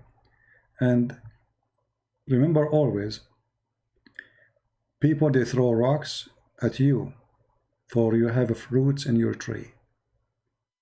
So when they call you liar, etc., they cannot yet prove it, but they will call you the names, for simply they are upset from the fruits you have in your tree. So I pray the Lord will bless your fruits, bless your family, and give you more glory to you and your family, keep you in health and wealth. Thank you. God bless. And again, I will delete the videos maybe in a few hours from now, maybe by the end of the night. And enter tomorrow in the quality of life. We will be there. Until then, Christ is Lord, Islam is false. And see you soon. Take care. Bye-bye.